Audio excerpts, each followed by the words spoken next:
Yo, we live, but I'm about to drop the intro. All right.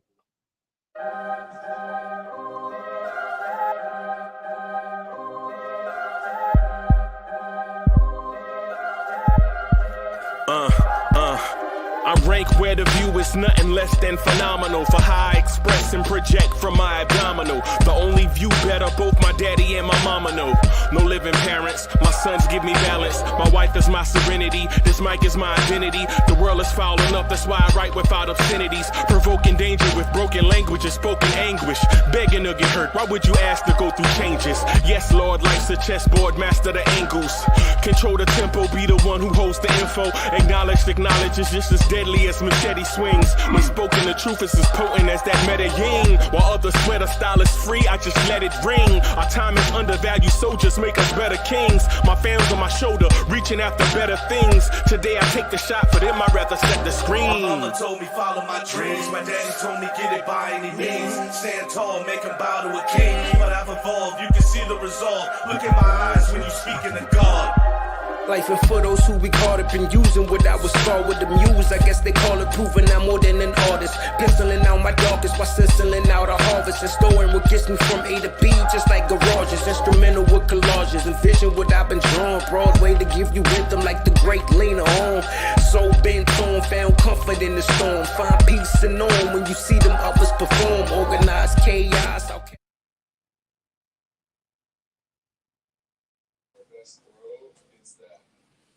Yo, what is good, my Knicks family? Check it out. Let me do this real quick. Bam!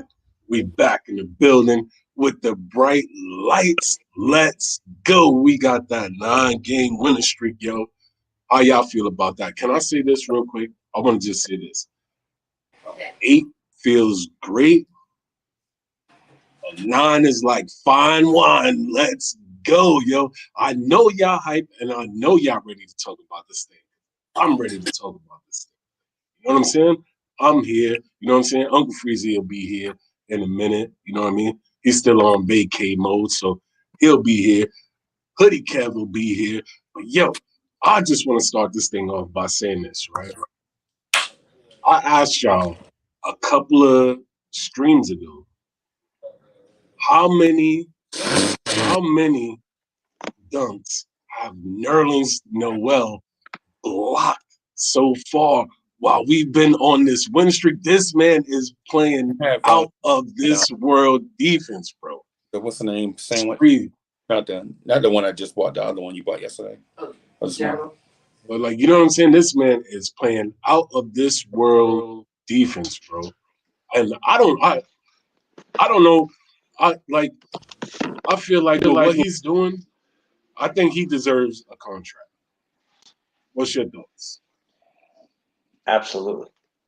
I mean, we got to find a way. He's going to want money, but there's also value. He's got to realize that Tibbs brings value to Noel too. So it's a two-way street, and I think he likes it here. Got to find a way. What's up, G-Money? G-Money, you fired up, man? That's yes, 9, man. 9 straight W's.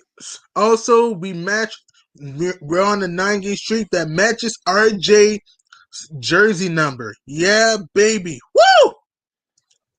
9. Yeah, man, 9. I can't believe it. This team has grit, man. This team has toughness.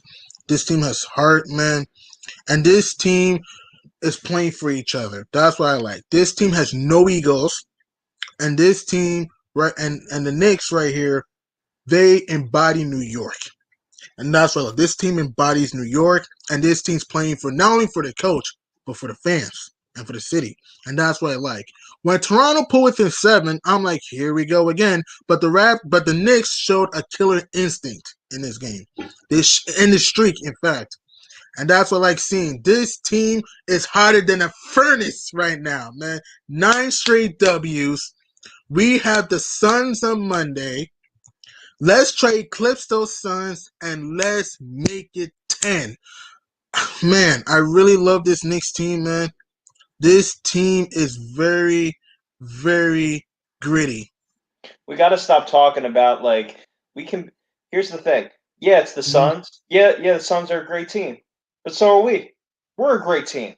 We won Yeah. 9 in a row. Put some respect on our name. Exactly. It's gonna be a tough game. It We're the might New come down to the York wire. Knicks. Who's the Suns to come into our house? They gotta worry Go about New York, us. go New York, go. They Go gotta New worry about York, go us. I New don't want to York, hear go. this Say go nonsense. New York, go New York, go. Go New York, go New York, go, Yo, go. I told y'all last time, man, right? I told y'all it's like Denzel's speech on training day, right? When he said, I'm the police. I run things here. Y'all just live here. You know what I'm saying? And that's what the Brooklyn Nets do. They just live here. You know what I'm saying? We run this. Do not make me get unleashed tonight Yes, because sir. listen, I'm already unleashed because we on a 9-game jump off. Like, you know what I'm saying? And I told y'all counting. 8 is great, but 9 is like fine wine, and we Facts. are in the building. Let's go, chat family. Y'all here? Y'all get that thing up, man, because I am ready to rock. I'm ready to roll. YouTube watcher, that's for you. See what I'm saying? New Get it York, again. we're Just here. for you. Just for you. You know what I mean? We here. We in the building. Salute to Rick V. Your thing is coming, man. Like, you know what I'm saying? Y'all want the roll call real quick since Uncle Freezy just stepped out. Y'all want the roll call? Let me know. Put those thumbs up in the chat. I'll do the roll call. I'll start it off since Uncle Freezy can't do it right because he's still on vacation mode. So he got to relax. He got to be cool. He got to be chill. So what is going on, chat family? Yo, shout out to Mind Motivation for the $2 chatter platter. Mind Motivation says, this channel makes me enjoy basketball. Salute. Salute, Mind Motivation. I am glad you here. Here we go, roll call. Nick the Wick is in the building. Robert Paul is in the building watching with us tonight. Let's go. Who else do we got here? We got Winston Ellis is here. Chris Chang is here. Ivy 280 is here. Will Sackham is here. Michelle Carter is here. Let's go. Y'all already know my energy is all the way up. It's going to be turned up tonight because I am super lit. I am on fire right now. I'm ready to go, man. I'm ready. I am ready to go. Kendall Rivera is here. Illmatics is here. Let's go. What y'all doing, man? What are we doing? What are we doing tonight, fellas? What are y'all tonight, Mind Motivation. Nobody is due tonight, Mind Motivation. No due. Yo, did y'all Winning see and Obi? grinning, Did y'all see smiling. Obi? Yeah. Y'all see Obi drop those 2 straight threes, yo? Come on. Obi was harder than a sauna. Book it and splash it. That second one he hit, I was happy that stuck in, man. I was happy that second one rolled in. Yeah, man. This team, man, they show grit. This team shows grit. Their execution was flawless down the stretch. The ball movement was great. The defense was on point. I know we had some trouble defensively here and there, but down the stretch of the game, I thought we did a good job watching out those shooters. The ball movement was on point. Man, Julius Randle, he's the most improved player of the year, and he definitely deserves to be in the MVP conversation. Definitely. Yeah. Also, RJ Barrett. I couldn't agree more. Second half, first half he struggled. Second half he was aggressive. He was putting his heart out on and made some big shots, and 3-ball was falling. It's so unbelievable how this team grew up in our eyes. This team right here, man. Wow. And Phibbs has done a great job teaching guys to stay locked in and focused. It's always so super duper amazing that Phibbs is putting the right pieces and finally understand which one works. When Alfred Payne was sticking up the joint, he Oh my put God. Derrick Rose Oh my and gosh. Quigley and Obi, and guys got it done. And G-Money, that I is was the reason. texting you. I was texting you Mhm. for those 3 or 4 minutes. I said, Yeah. Alfred is going to ruin the flow of this. Get him out. I can't Yeah, take man. it anymore. Yeah, But luckily, he got him out. I mean, thank Alfred. God. Here was the difference with Alfred tonight. When Alfred's bad, it's usually he's just missed. Like Alfred just didn't look interested. He didn't Yeah. even look like he's like, are we playing today? Like he didn't even Right. look like it was bad. This was Mhm. terrible. It was bad, but thank God D Rose, and according to And my motivation, he was the key in the fourth quarter. He was huge in that fourth quarter because it's like he helped us get into our offense early, and also we did a much better job clogging that. Swarming through the perimeter in that fourth quarter. Because remember, Toronto put within 7. Don't forget though. Right. Last year's Knicks team would have blown this game. This year's Knicks team mhm. knows how to close, knows how to find the right pieces. And this team has the heart of a lion right now. It's so crazy how they got this city going crazy. The streets are buzzing, happy and smiling. Woo! 9 straight W's. I'm hyped. Ye- And hopefully we can eclipse the Suns since on Monday. It won't be easy, but this team right here It's not supposed to shows. be easy, G-Money. It's not I know supposed to it. be. I know it now. I know. I'm just saying. But we I can know. do it. We can do it. Oh, we can. I think we'll win Monday. I think we'll come down to the wire though, because remember the Suns are still a feisty team, and remember Phoenix is only a game and a half behind Utah since Utah somehow lost to Minnesota. So that's why we gotta stay focused. We gotta Yes. continue to move that ball. We still But got to. wasn't you the guy that said we knew Utah was gonna beat Minnesota? When did I? Excuse me. What? Didn't you say Utah was gonna beat Minnesota? Yes.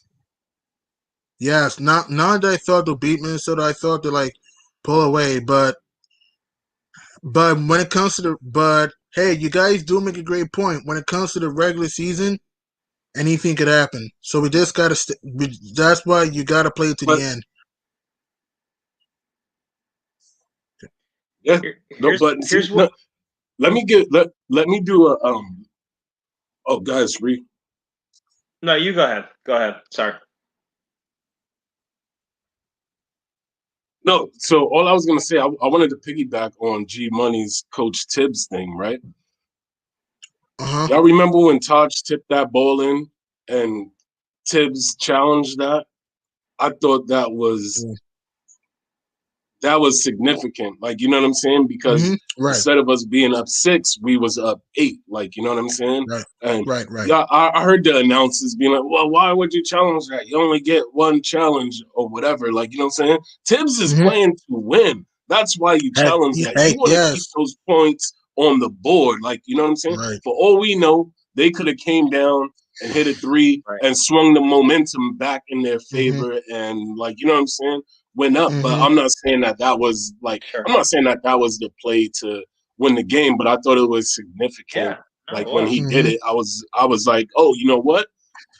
That's that, yo, that meant Smart. something right there. That told you right there that Tibbs was not playing, that he was focused on getting this W, man. And we got it. I Yes, agree. Let's go. That was a huge play, momentum changer play. And by the way, Brooklyn's playing Phoenix today. It's after midnight. So you meant today. So yeah, so Phoenix will be in the back to back. Because they'll be in Brooklyn. We still and if we can just keep this mindset, I think we'll win that game. And like you said, I thought the bench played great. I thought the bench was fabulous in this game. Obi, huge. Rose. Obi, and D Rose. He's been amazing. He was sweet like a red petal rose yesterday afternoon. And also IQ, Deadeye from downtown, did a good job with his passing. Yes. And also was not taking crazy shots and allowed guys to play their game. And Taj, guts of steel, hustling, man. This Knicks team right here is showing a sense of urgency and want to win for this city. Here's It what is makes so- this sweet. Here's what makes this sweet, G-Money. And I think Alan Hahn said this, and he's right. In 2012, 2013, as good as that season was, and it was a fun season. That team was older. You knew True. that was one more year after that, but they were done. It was an older team. And yeah, it ended badly, but it was a fun year. But this is the beginning. This is gravy. Obviously, I want to win every game here on out. I want to win in the playoffs. I want to do all of that so I can dance in the streets with you, G Money and City. For real. I want to do that. But this is step one. This is step one of a beautiful thing that's sustainable. That's what makes this sweeter. What makes it sweeter is Julius Randle. We didn't know. I didn't know. He's made himself on our team. He's made himself into this in our uniform. He didn't do this somewhere else. He's doing it here. RJ's making himself in this uniform. That's what's special to me. That's why the fans can relate to this team. That's what makes this a special New York team, because these guys are our guys. They're our guys. Right.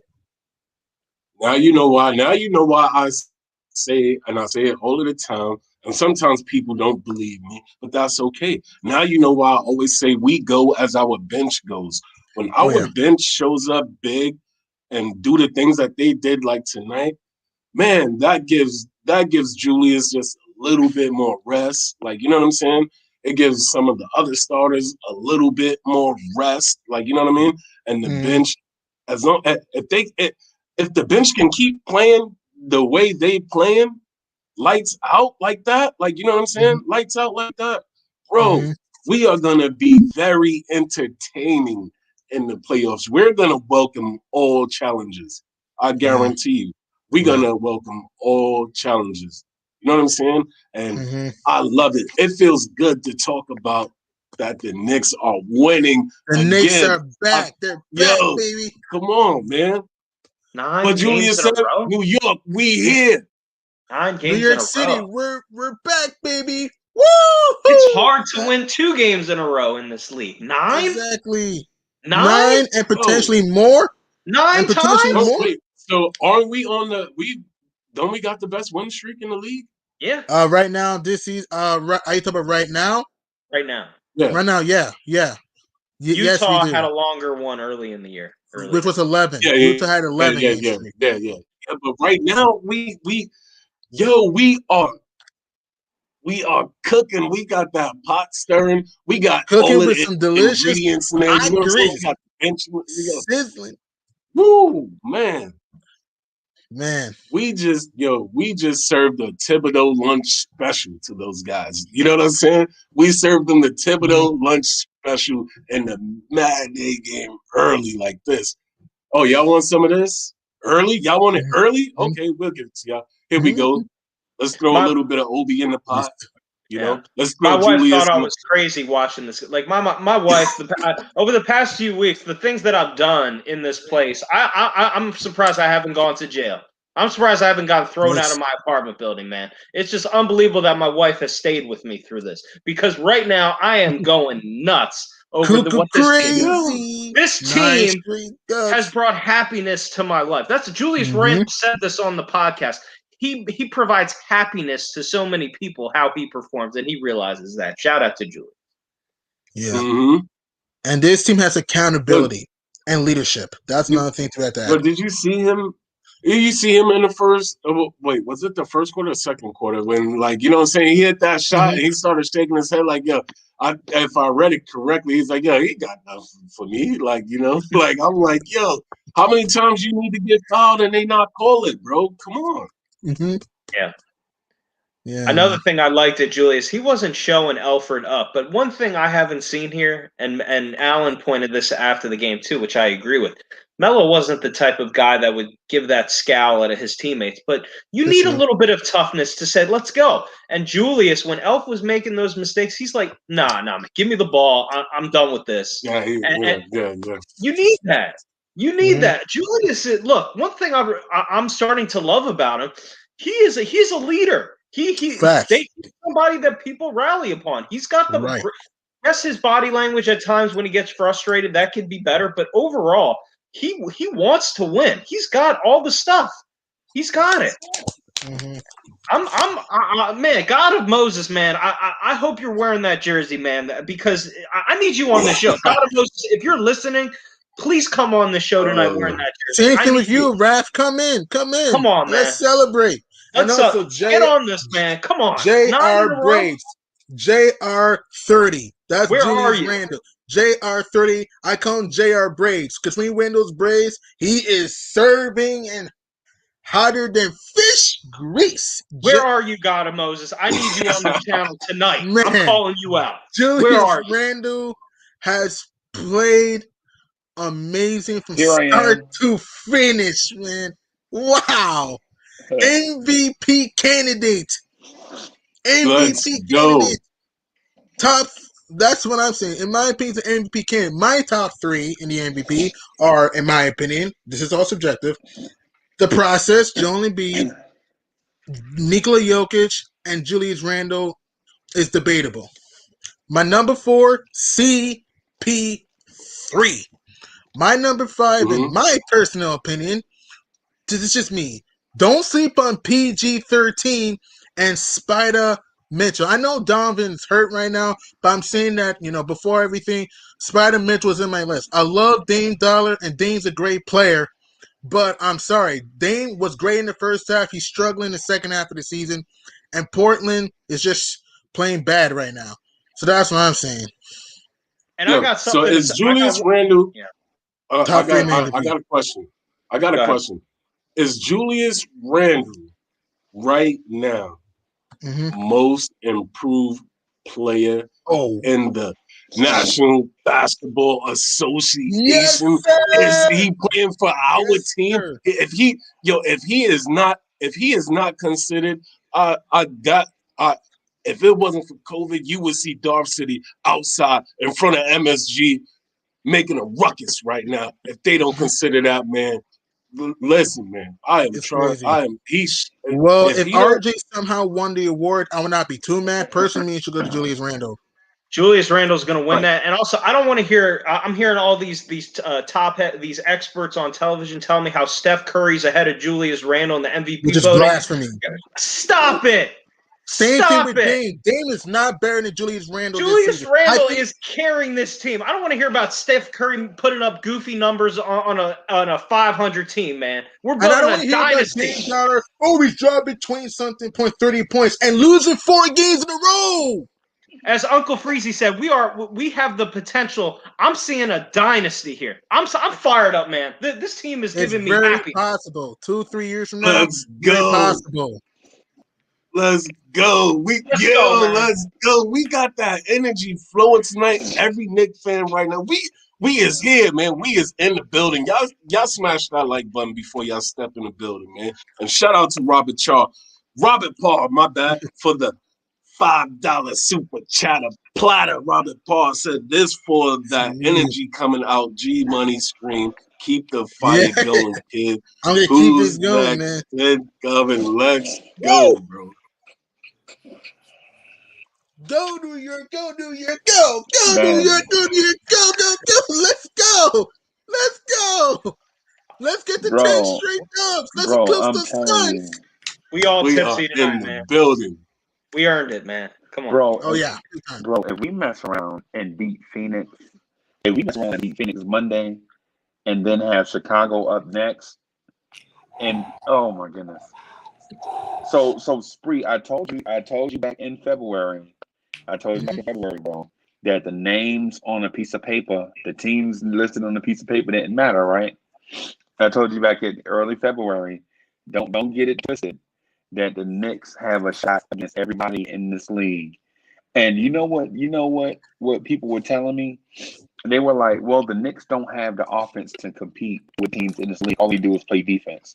But if you noticed over the past few weeks, the offense has been getting better and better, and at the same time maintaining the same level of stifling defense. At the beginning of the season, we could score, but then our defense would last. And Tibbs didn't want to sacrifice defense, so he kept a strong defensive unit out there with offense sprinkled in. But now, as the season progresses, you see us put up 120 points and still keep teams at 105 or below. You know what I mean? Yeah. So now, You're right. I think Tibbs, I think Tibbs has done a masterful job with this team. You're also seeing the movement from Alfred Payton towards Emmanuel quickly, and it's a slow movement. At some point, I'll be right back, at guys. some point, I think you'll see a total move away from Elf too quickly. Not because Elf is a bad player, but because quickly provides more offensively, and you can maintain the same high level of defense at the same time. Whereas when Elf is in the game, he provides that high level of defense or keeps the defense at a high level, but the offense overall, I'm talking about team offense, is not necessarily there. So I'm here to tell you, I believe that this team is just as good as anybody in the NBA right now, or maybe better, right? But we'll see. We'll see. We got Suns Monday and Chicago Wednesday, and if we continue to just play one game at a time, like we've been doing, like our mantra is, one game at a time. We don't care about who's down the road. All we care about is who's next. So we got Phoenix, and we play Phoenix like we play most teams. I don't see anybody. That's it. That's it. What's up, Chuck Allen? What's up, right now? What's good? Yo, Salute, we got salute. Donald Cannon with the $5 chata platter. Once again, said another 5 for G Money. Never seen him so happy. I agree. Let's go, Raph. What's good, man? Man, salute, man. I'm happy. Great. Spree, man, your energy is so great, man. It's infectious, man. I gotta give you credit, man. I'm fired up. Yeah, man. When you fire up, I think you fire a lot of people up, especially myself. Shout out to you, man. You know how to celebrate. Yeah, I celebrate. But I'm just very low key with it. But it feels good to celebrate sometimes, and you got to start celebrating these wins, man. Especially when, also here not to celebrate so much, and then people criticize, these wins, and that then we're not beating good teams. And you know what? Forget all that. Let's just celebrate these wins. And we're up to 9 straight wins, and this is the most in the NBA right now. And we gotta embrace the moment. We're making Knicks history, milestones. Maybe we're making a couple of milestones so far, and it's not wrong to say that. For people to say that we could go to the finals. I never anticipated for the trajectory to go that far this year, to be this big, this fast. But I'm glad it is. So shout out to all you guys. All your opinions matter. Don't let anybody tell you otherwise. And yeah, man, you guys are on it today, man. I get a joy of seeing you guys celebrate. And get your Nathan's deserve to be smiling, happy. Yeah, happiness. Absolutely. Finally, well said. Light under the rainbow, light under the tunnel.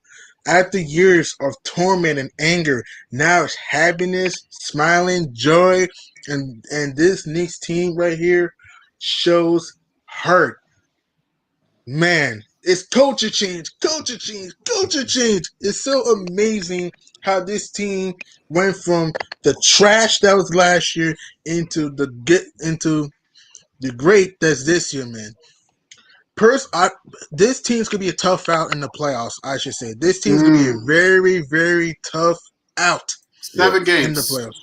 At least 6 or 7 games around that. And I'm talking about, and that's a tough team. That's gonna take us to 7. Yes, sir. That's a tough team. That's gonna take us to 7. Not the other way around. And if we can get, maybe I doubt, but if we can get the claw, come here, the claw, to Right. come here, and maybe another piece, this team can win a chip sooner than later, man. You know what, Jim Money? I was thinking the same way, right? I was understanding people who were thinking that way, right? Mm-hmm. But then, usually there's only two superstars in one team. True. And we already got one. We already got. I'm sorry. There's usually two all-stars in one team. Sorry. Right. And we already got one in Julius Randle. And don't be surprised if R.J. Barrett is an all-star next season. Oh, facts. Oh, not at RJ, all. Not at all. He's balling RJ, now. Yeah. Yeah. he So has been beasting and feasting. Yeah. So I got him as I'm already anticipating a strong year. I like his numbers today too, 20 something and almost 5 assists, and I can't remember his numbers, but those kind of numbers make me anticipate great numbers. And I don't know if we can have 3 all-stars in one team. I mean, the only team that I know that somebody is doing that is the 76ers with. Tobias Harris was complaining that he should have been an all-star against Julius Randle, and I gotta give him credit. He sort of had the best of Randle in that game, and if we play them in the playoffs, we gotta prepare for them, and we gotta think about that because they potentially have 3 all-stars. But usually in my mind, I always think 2 all-stars, and I'm like, well, we got Julius and we got RJ. So I think Mitchell Robinson's in the middle, and then we're going to probably get either point guard or small forward.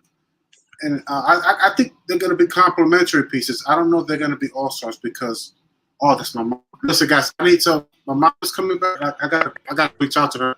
Let me get back to you. I got here because of you, Spree, but let me get a few minutes. Thanks for coming. Let me get a few minutes. Let me turn. Sure. Let me say this before you go, Spree. Yes. I know this is an anomaly, but when he said there's usually only 2 all-stars on the team, I'm going to take you back to that Pistons team. There were 5 on one team. So it's possible if everyone buys in to what the coach is preaching, and everyone just do their job the way they're supposed to. Like, I'm ecstatic. Like, I don't care what no one says. I feel like it's a catch-22 when it comes to Knicks fans and how they should feel about their wins. Oh, well, you didn't beat anyone. But we what beat if some we would tough have lost teams. those games? What would true. y'all be saying then? They'll be hating, man. They'll be hating. Where Monday is going to be. Hey, Chuck Allen. Chuck Allen know what the thing about that though, and I know you got a good point, but the thing about that though is when the Lakers do exactly what you said, nobody says a word. Because the Lakers also play the Sacramento Kings, they also play the Houston Rockets. They also play bad teams. So when they do it, nobody says a thing. But when we do it, it can't be used as an excuse. Everybody eats on bad. All the good teams eat on bad teams because if they don't, they themselves will be a bad team. Yo, Freezy, can I answer a question? I think Chuck Allen wanted to get into a thing. I just wanted to say something real quick. Oh, okay. Go ahead. All I'm going to say is, and then I'm going to let you guys go ahead. We're on a roll. F what you heard. We here to stay. Yeah. Monday's going to be the test. And I feel that we have a greater chance than what people are giving us and giving us the benefit of the doubt of. And I'm like, so what? We don't need your love. We don't need your praise. All we need is to continue playing the basketball, the brand of Knicks basketball that we've been accustomed to this season. Sky's the limit. And I'm done. Facts, man. This guy stayed laser focused. Awesome speech. That's what I'm talking about. Awesome speech, man. We don't need They're gonna get validation from us. We don't need validation from other people. We don't need that. Yeah. All we need to do is to play grit, hard-nosed knickerbocker basketball for 48 minutes continuously, man. Look, there's going to be times when here and there will have some trouble, but if this team continues to thrive under adversity we've been doing, this team is going to be very, very tough to beat. I'm not saying we'll win a title this year because I think it's a little far-fetched, but I do think this team will be a tough out in the playoffs because this team plays defense. Defense. This team plays defense. They have Rough Riders, and they show toughness, man. And they know what they're doing. And they know what they're doing, G-Money. Just add to that. Mm-hmm. Those guys know what they're doing, man. Yes, they do. Everyone's trusting each other. They know what they're doing. You know what's the best part about it? You know, the best part about it is just about everybody is contributing to these wins. Like, you know what I'm saying? Everybody is contributing to these wins.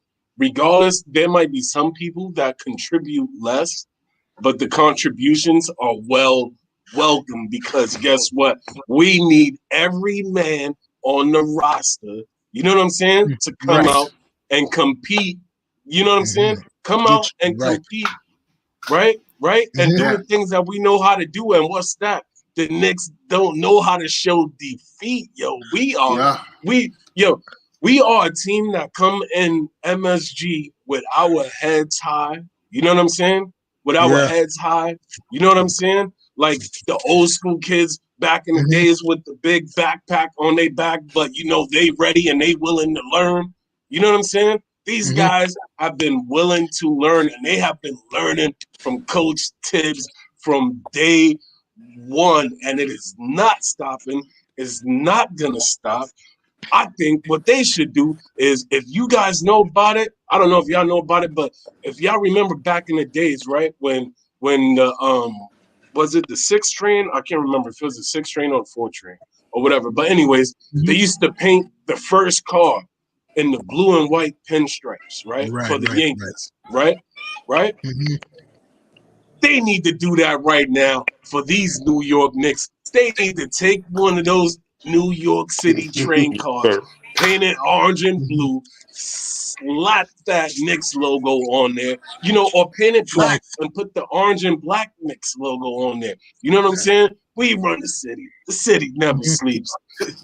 That's what they need to do. You know, because as a young man, I used to feel good. I used to feel good doing that. I used to feel good knowing that, I rode the Yankee train to Yankee Stadium and went to the game. I don't know how many fans will be sick if they see that rolling through NYC right now, stopping at the Garden stage like this. What? Are you kidding me? City, I just want to chime in about your point, because you made a lot of good points, but I just want to say that I'm actually starting to believe we got a big 15, bro. You were talking about we need everybody in this roster. I'm actually starting to believe right now that, bro, like I'm starting to like the whole top from 1 through 15. At first it was like RJ and Julius and then Mitch, and then there's, bro, it's the whole 15. I'm on board with this team, bro. It's a difference. It's a difference when everybody on the team feels important. Like, what I bring to the table matters. You get the best out of people. It's like, oh, okay, it's my turn. All right, let me show you what I got. Let me show you that I belong here too. Like, a lot of these guys have been bouncing around and they're looking for a home. And when you get that, when you getting that kind of love from 2,000 people in the arena, imagine when the Garden is packed. Imagine when the Garden is rocking. My guy, like I said, I think the sky is the limit. When you got Taj Gibson putting the young boy in the blender in the first quarter, Noel saying, no, not today. No. Get out of town. Get that garbage out of here. I can only imagine when Mitch comes back and sees like, I got work to do. This guy's not going to give up this starting spot. Like, he's going to hold it down. Every game, it's a big block at the rim. Oh, I'm excited. I'm going to talk too much. Somebody grab the mic. Go. I want to say something real quick. Go ahead. You got it? Okay, cool. I just want to say, you know who's a sleeper that I actually think like plays a role in it because everybody, the team chemistry is hyping the whole team. Theo Pinson.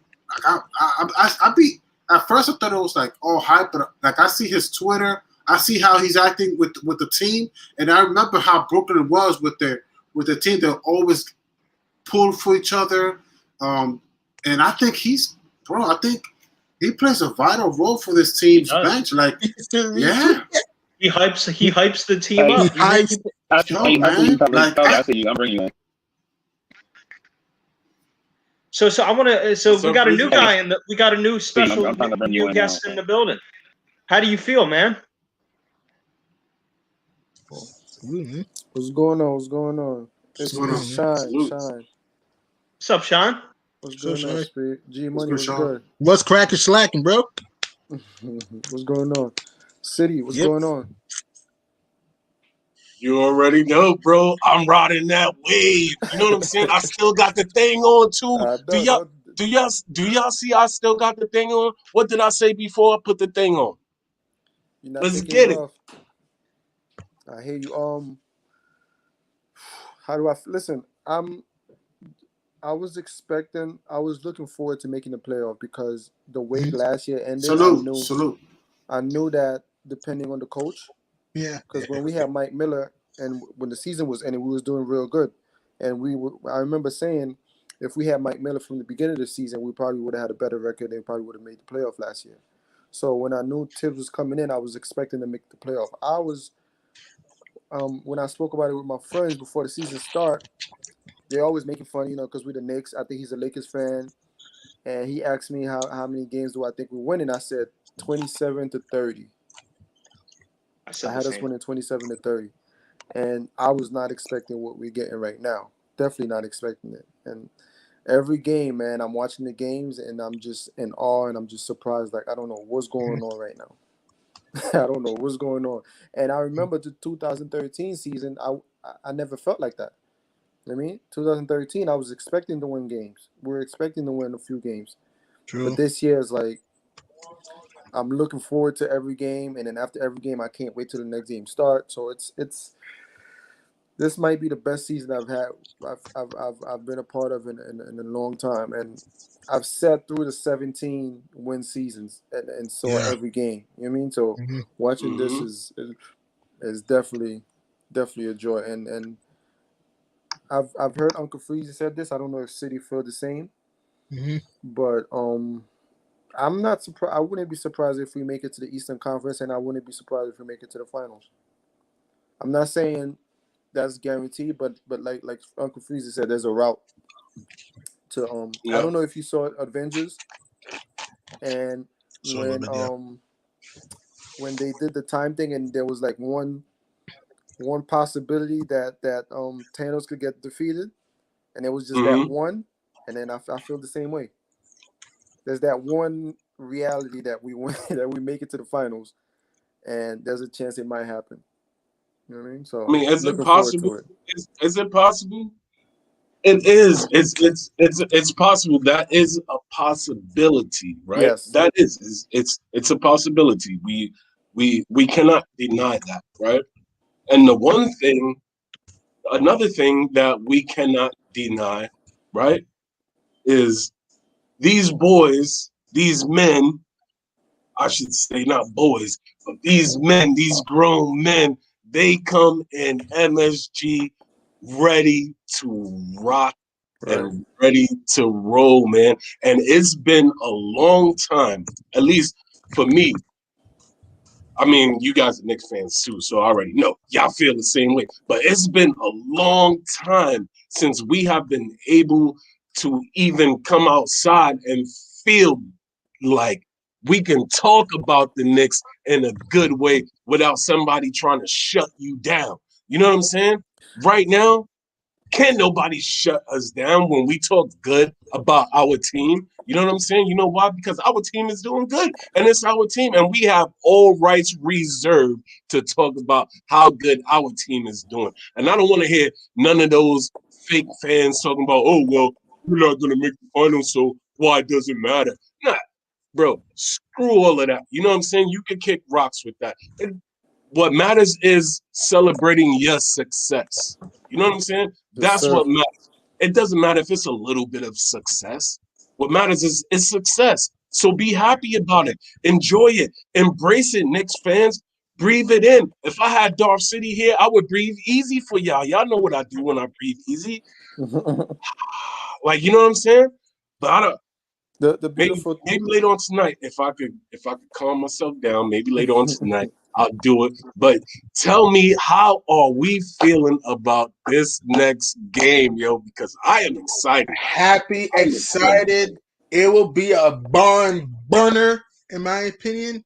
But I do think the New York Grits are going to eclipse the Phoenix Suns. It won't. It will, I think it'll come down to the wire, and we get a 10-game streak. My keys for the game: contain CP3.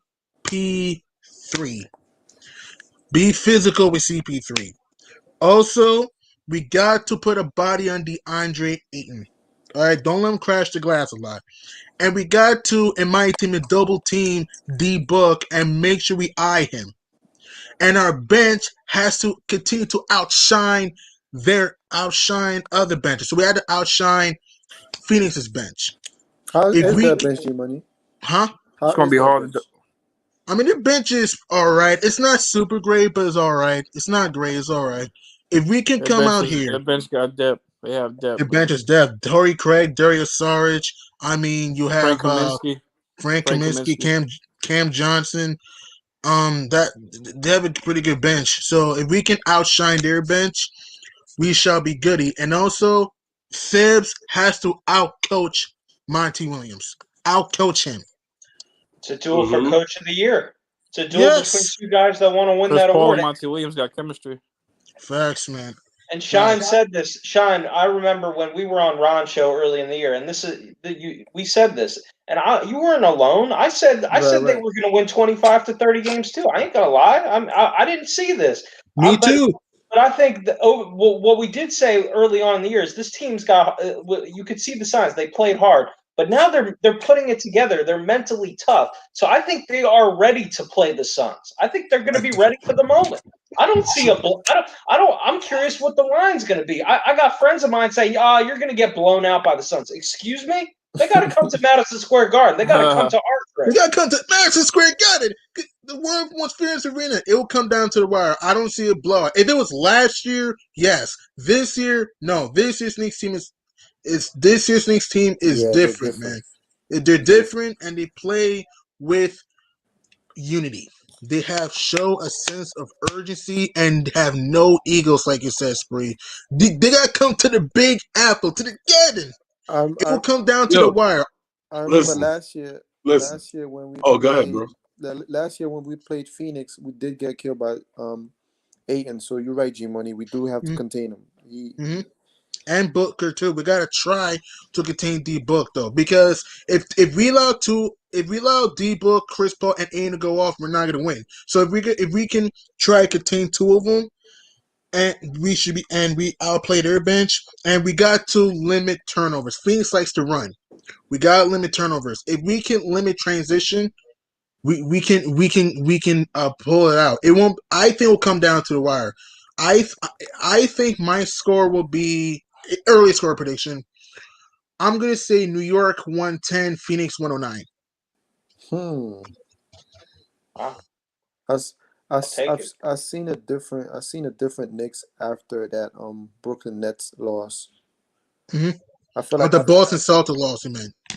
I kind of seen it more with the Brooklyn Nets because think about it, the Nets were primed to be the championship team, and True. they're like a shoe in to win the chip this year.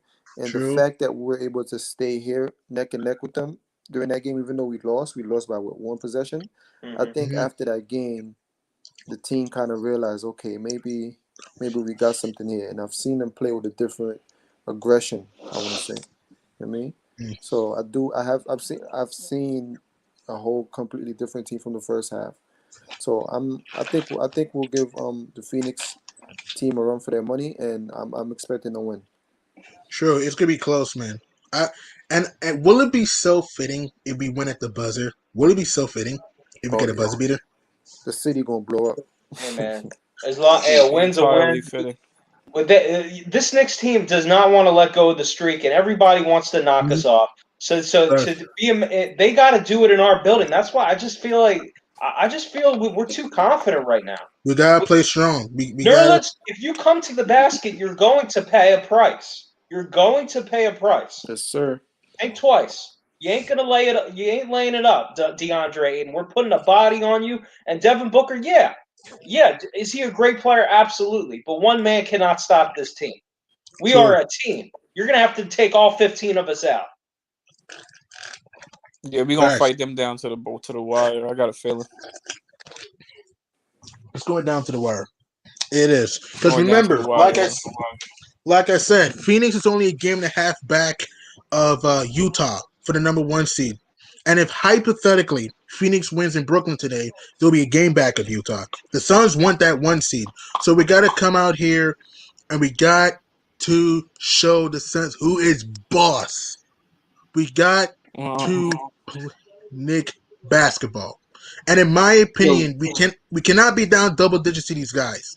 Because if you're down double digits to the Suns are a team that can blow you out, they can get hot. So we got to jump on them early. That's what I'm saying. Right. Yo, G Money. Freezy. Yeah. Freezy. Yeah, last Yo, year Freezy. gave us a tough time. I'm feeling good right now, right? I'm feeling good. Right. So check this out. Let's do this. If y'all get this thing up to 100 likes, click that like button. Let's give away something. Click it. Freezy. Let's give away something. Thumbs up. All right. How about this? You know what I'm saying? Like, hey, how about this? How about if we get to 125, we give away a big gift. Ooh. If we get to 125, we give away a big gift. How about that? If we get to 125, we got to hear G Money sing "Go New York Go" for a minute. Wait, 125. we win the game too, right? We win the game too. Yo, y'all get that thing up, because if y'all get that thing up, there just might be something special coming your way. Suns, we'll sing together if we beat the Suns. I'll sing with you, man. If we beat the Suns, I will sing on the air from you, and you will get viewers, Freezy. People will not leave.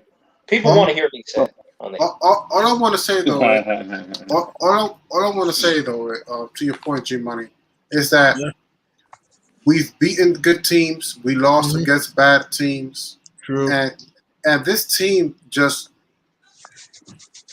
when we win, it's great, and when we lose, it's almost like we become a more dangerous team. Exactly. That's what I was saying. You know what I mean? So it's like almost like pick your poison. How this team learns how to win. How this team learns how to win. Right. You know, they take it so personal that that when you put them in a tough situation, they know how to close out games. This team is learning how to close out games better and better and better and better. And this was a good Toronto team. I don't want to hear no excuses. Fred VanVleet was playing. Pascal Siakam, all of them was playing. And I felt like the game was over mid-third quarter. It's like at mid-third quarter, I'm like, oh, this is a wrap already. This is gone. Mm-hmm. You know, I don't even think the Raptors played badly. I thought they played okay. I thought they played well. They played hard. It's just that it gets bad when Lowry was colder than the Arctic. 1 of 10 from the field, 0 of 8. Yikes. Also, OG Anunoby, he was splashing, cashing threes. He was Chef Curry out there. And then we slowed him down that fourth quarter. Spicy Pete was feasting and beasting, but I thought we contained him down the stretch. Mm-hmm. And also, our bench annihilated their bench, 43-11. Gary Trent, he was clunking, breaking, 2 of 8 from the field. Oh, he was a non-factor today. Exactly. It took some bad shots. Yeah. You know, But you know what else? You, you know what I wanted to say. Which goes back to God and Moses to what you're saying. That they're learning how to close games. A lot of people were complaining that Tibbs was leaving them in at the end of games, even though we were winning. But I think that's part of just building that. What's the word I'm looking for? Just building that into their mind that to close our game, whether you 10 points or yes, good 15 points point. ahead, Good point. you have to play until the last buzzer. And people were complaining. They Mm-hmm. were saying he needs to rest. And I'm looking at the minutes right now. Yes, Julius Randle is playing 37 minutes, but the next 15 to 20 players are only playing 2 minutes less than he is. Right.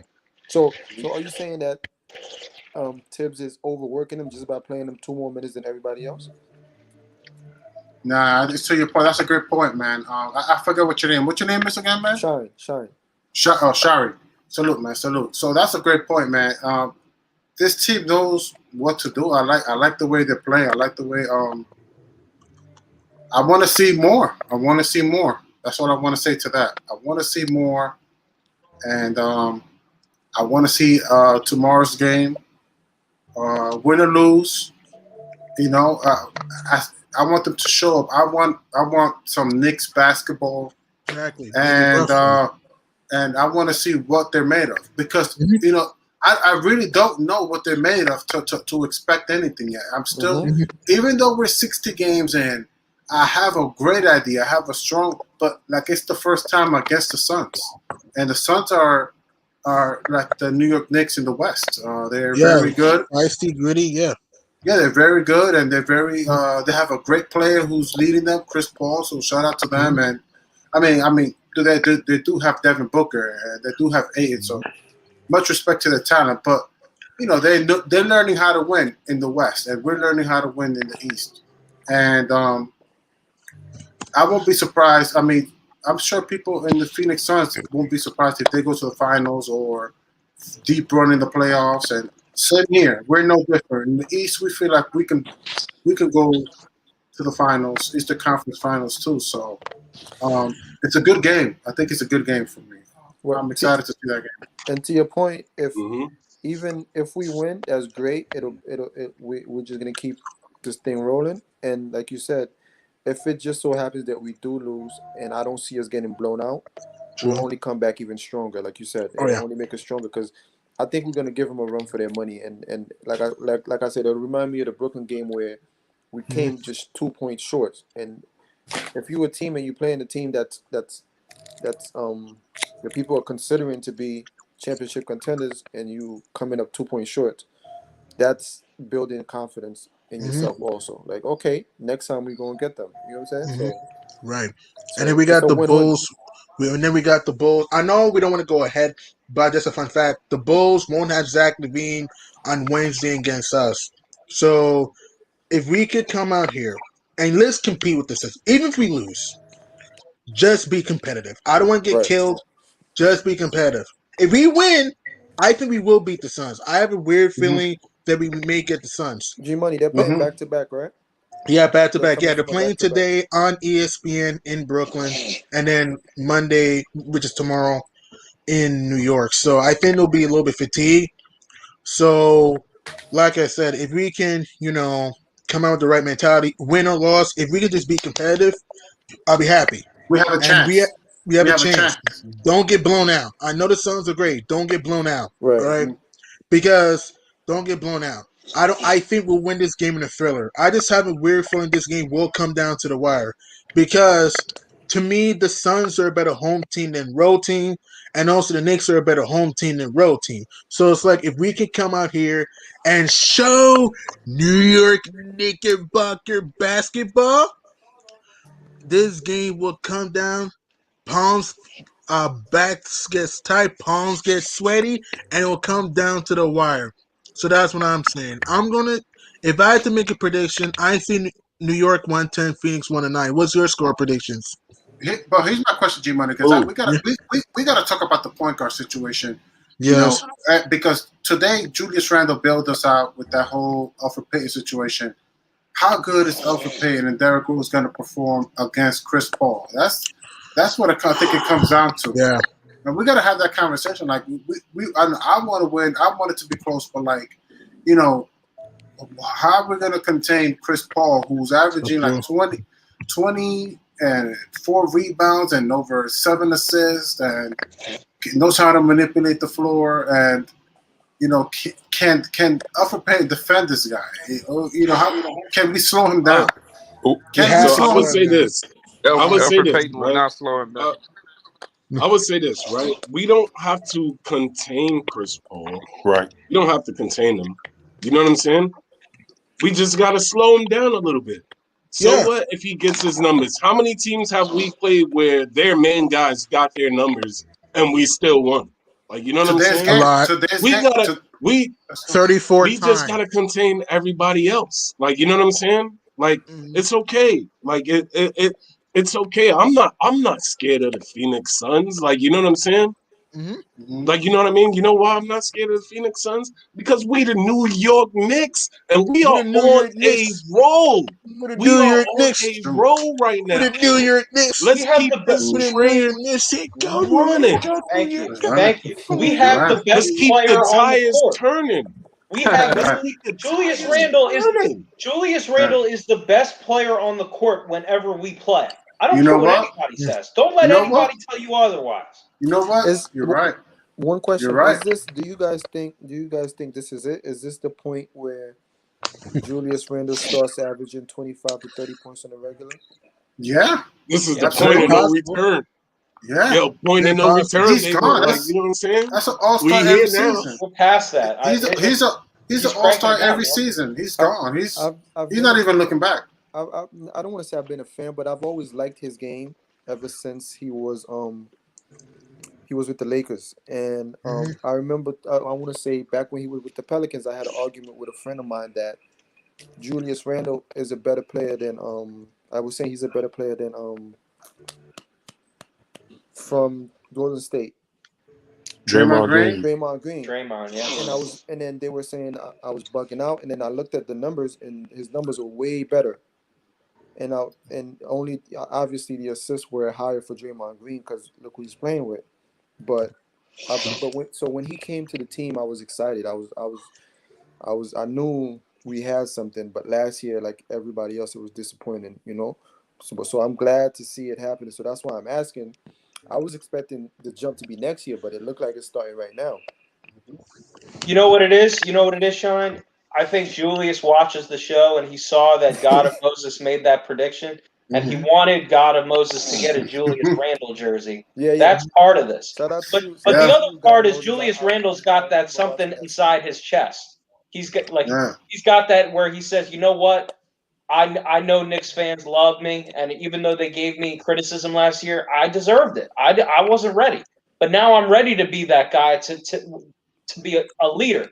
They follow his lead, Shine. So I agree with you. Did I expect it this year? No, but man, he is definitely. We got to build around this guy. Man, oh, baby, J.R. Braves. That's what I call Julius Randle. J.R. Braves or J.R. 30. That's what I call Julius Randle.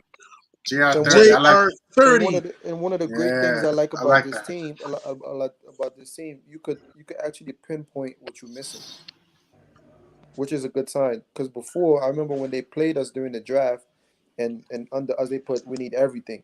They were just trying, you know what I mean? Yeah, they were trolling us. Yeah. So when we were rebuilding and we were like, oh, we need what do we need? Do we need a point guard? Do we need a small forward?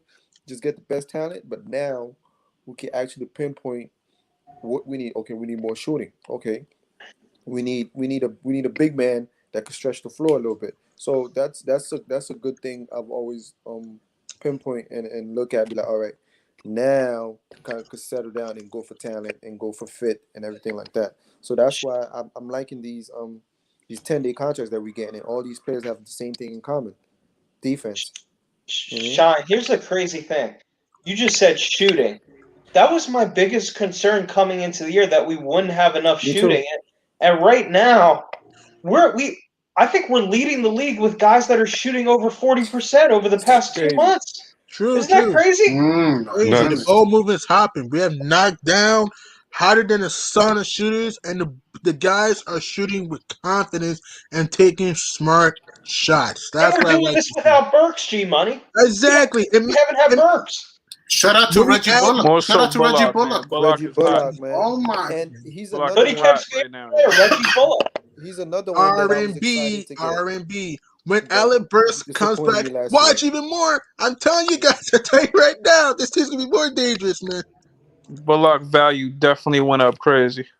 Definitely. Yeah, He's playing definitely. so much better. Yes. It's ridiculous. And more And consistent too. and R&B His stock is hashtag consistency. R&B has been lighting it up, and his defense clamp.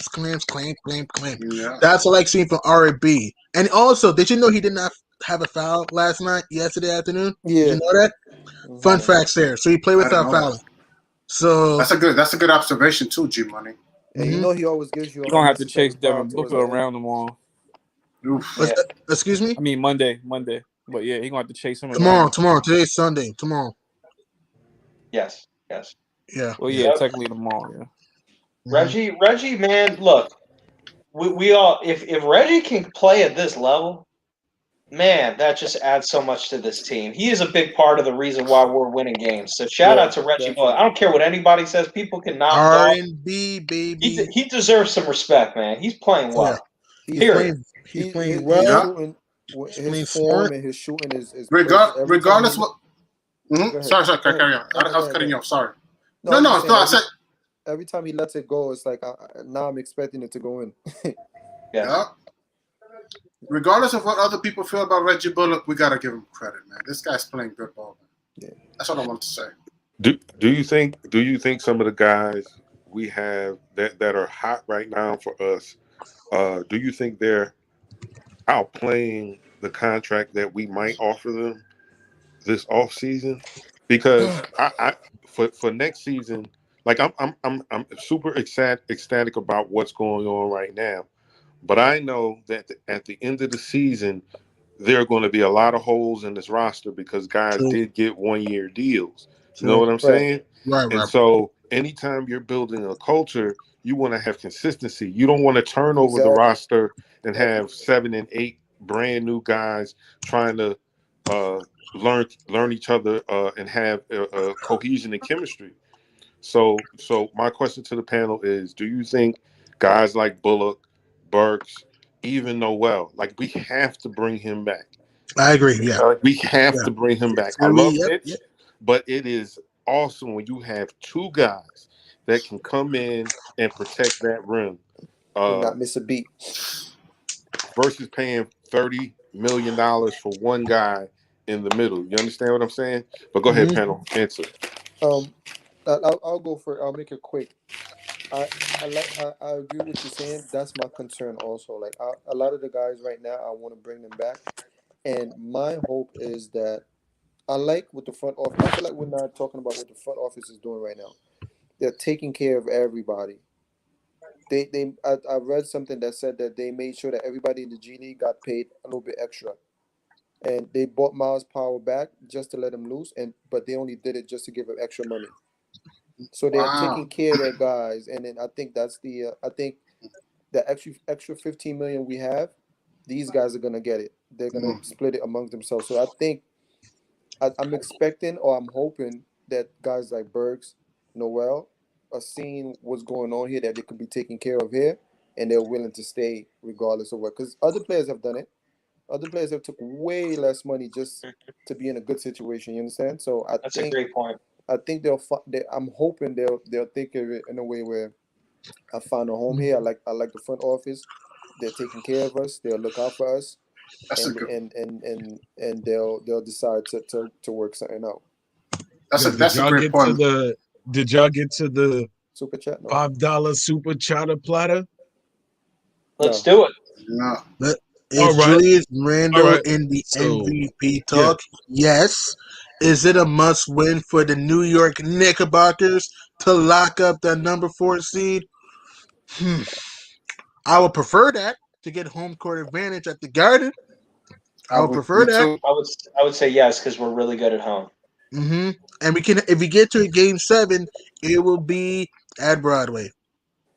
Mm. But there's no reason we can't win on the road too. We're mentally tough, but yeah, I'd love to get the 4. And is Julius in the MVP talk? Well, Absolutely, he is in the He should conversation. be.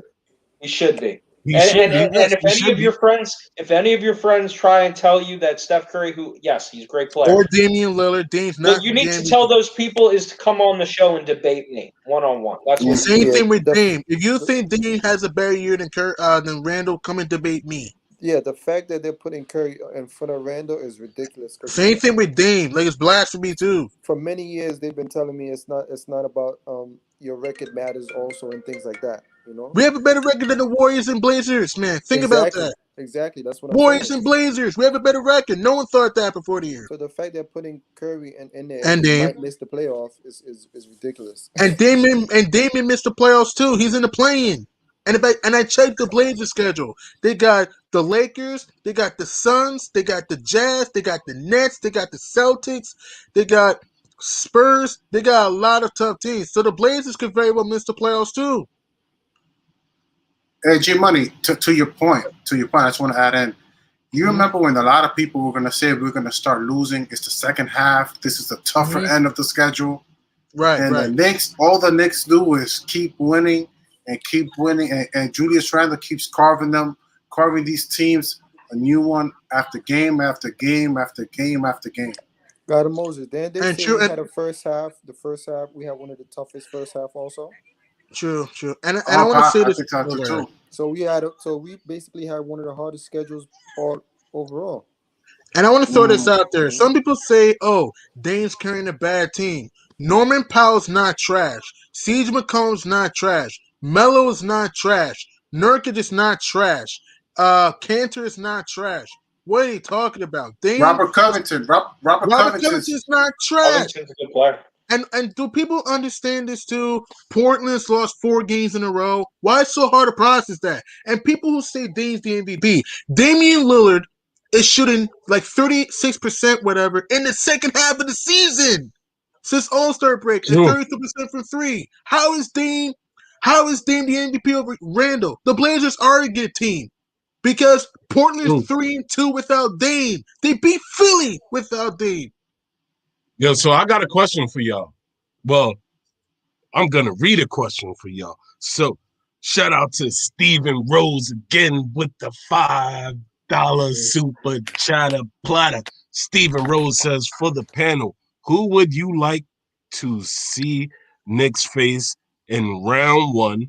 Also, round 2, battle of the New York Nets versus Knicks, or 76ers versus Knicks if Knicks advance in round uno.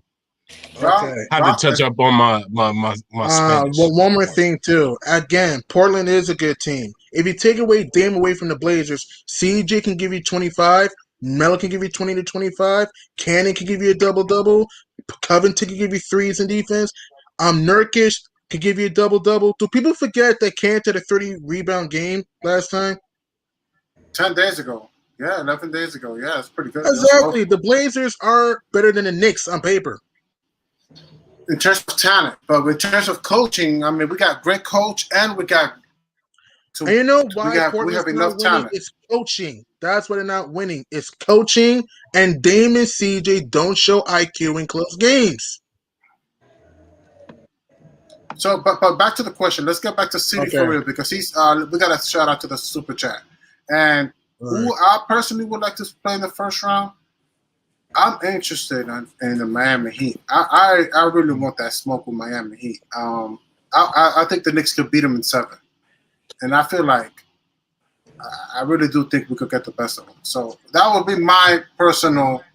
I mean, maybe some people would choose another team, but I wouldn't mind going against Miami. I'm a second that, Ralph, and this is why. Do you remember when the Chicago Bulls took the Miami Heat to 7 when they only had Joakim Noah you saw how tough of an out that was. I think this Knicks Mm-hmm. team is better than that Bulls team, and I know that this Miami Heat team is nowhere near a Wade, LeBron, Chris Bosh. So I would like to see them in the first round because I think we match up with them well, and they play that tough, hard-nosed basketball. And I think you go through the first round with someone tough like that, whether it's Philly or the Nets, they have a tough matchup, and they could lose. Mhm. I mean, I wouldn't if it was the second round. I wouldn't mind. I wouldn't mind Milwaukee, Boston. Yeah. Mhm. I mean, I think we could beat them. I just think. Yeah. I mean, Philly's. I don't know. Philly's a little If they're healthy, I don't know. right. For me, in the first round, personally, for me, I would want to play Atlanta or Charlotte. I would not, or Boston, personally, for me. In the semis, I would prefer, if we get this matchup, Milwaukee. Or if we had to choose between Philly or Brooklyn, I would probably choose Brooklyn if we had to choose, because Philly, we're not going to stop and be in the paint. 2, we have not beaten Ben Simmons. 3, Philly thrives in transition. 4, Danny Green can hit clutch shots. 5, Seth Curry can shoot the rock. And 6, Dwight Howard can crash the glass. Look, I'm not saying we'll beat Brooklyn or Philly. I doubt it. But if I had to choose the two, choose one of the two, I would choose Brooklyn. Mm. You mean I mean, second Milwaukee? round. I don't know. I don't. Milwaukee, but I'm saying that if we had to choose between Philly or Brooklyn, that the two teams we had to see, I would probably choose Brooklyn. I mean, I don't think we'll beat either team. If Milwaukee was available, I'll choose Milwaukee. But since I think the question's talk about who we rather see in the second round between Philly or Brooklyn, I'd rather see the Nets because are they going to stay? I don't think we'll beat them, but are the Nets going to stay healthy? That's the thing. Plus, I think Philly's is a good defensive team also. Exactly. Philly's a real good team. Yeah, Right, but I listen. I feel like we can beat them, man. Like, you know what I'm saying? Yeah, I feel like think so. if we do the things that we need to do, and our bench comes through hot and heavy, like they did tonight, I feel like we can beat them. Like, you know what I'm saying? Regardless of who they got on the floor. Listen, I'm not scared of no Ben Simmons. That man made what? 1 3-pointer or 2 or 3 or 4 3-pointers in the last however He many made years. one against the Knicks last Like, year. you know what I'm saying? And of course, obviously, it would be against us because we are that team that just allows certain people to do certain things to us that they not used to doing. Like, you know what I'm saying? But at the end of the day, I'm not scared of none of that. Like, you know what I'm saying?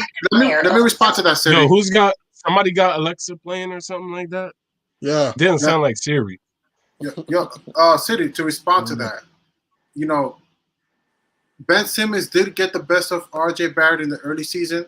RJ did bounce back and got him back and got him good. So that'll be a good series. RJ versus Ben Simmons. I like to see it because I want RJ to constantly get better. And you know, when RJ starts struggling, he's probably one of the reasons why this team bounces back stronger than ever. Because every time RJ Barrett loses or starts to struggle, when he bounces back, it's like, man, he takes it to a whole nother level and gets so much better. He comes back like he transformed into the Ghost Rider. He comes back with a vengeance. Like, you know what I'm saying? I'm telling you, it's like I don't know who this person is. I don't know who this player is. So that'd be a good team to go up against for this team because I like to see RJ against Ben Simmons. I mean, Julius Randle's gonna go him against Tobias Harris or Joel Embiid. That'd be a good series. And I don't know what we're gonna do with Joel Embiid. Hopefully, Nerlens Noel can do the best he can. Contain him. We have to try to contain him. Right. We got to watch it for Danny Green. Remember, I know Danny Green's inconsistent, but in the Garden, he kicked our behinds with multiple clutch shots, a beautiful jaw-dropping floater, and 2 feathery bombs from downtown in overtime. And don't forget, when we were up by 1, he also had an offensive rebound that led to the whole Julius Randle, Tobias Harris fiasco. Here, Even though I think we're a better team than the last time we faced them. Though. yeah. I agree. True. I'd rather play. I want to play. I agree with G Money. I'd rather play Atlanta or Boston in the first round in that 4-5 game. I kind of like. Yeah.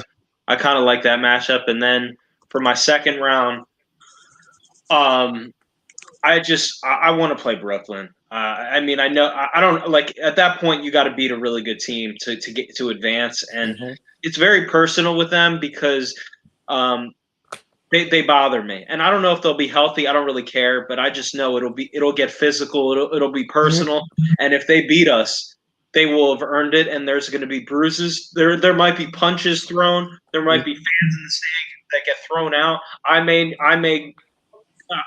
get thrown out. I may fly there myself. You might be thrown out of your own house. Don't. No. I'll tell you what though. You might be thrown out of You're your gonna own. have to hold me back. I can't deal with those guys, those clowns in Brooklyn. Well, if we were in the garden and you're about to yell, I'm like, yo, Spree, chillax. Don't get ejected. And also, don't do a Spike Lee, Reggie Miller moment. Remember when Spike Lee kept yapping, Patty went chip, chatting, and Reggie Miller was hotter than a furnace and went Super Saiyan on us in the garden, 94, Game 5. We had 25 in the fourth quarter. Don't do that, Spree. Don't talk to Tarantula or James I Harden. won't, but I'll just say this. They have not played together. They've played barely any time together, all three of them. And yes, are they talented enough to win it all? Yes. Can they still win it all? Sure. But I'll just say this: there's gonna be not much pressure on the Knicks in that series. All the pressure is going to be on Brooklyn. Yes, obviously, there's always pressure to win.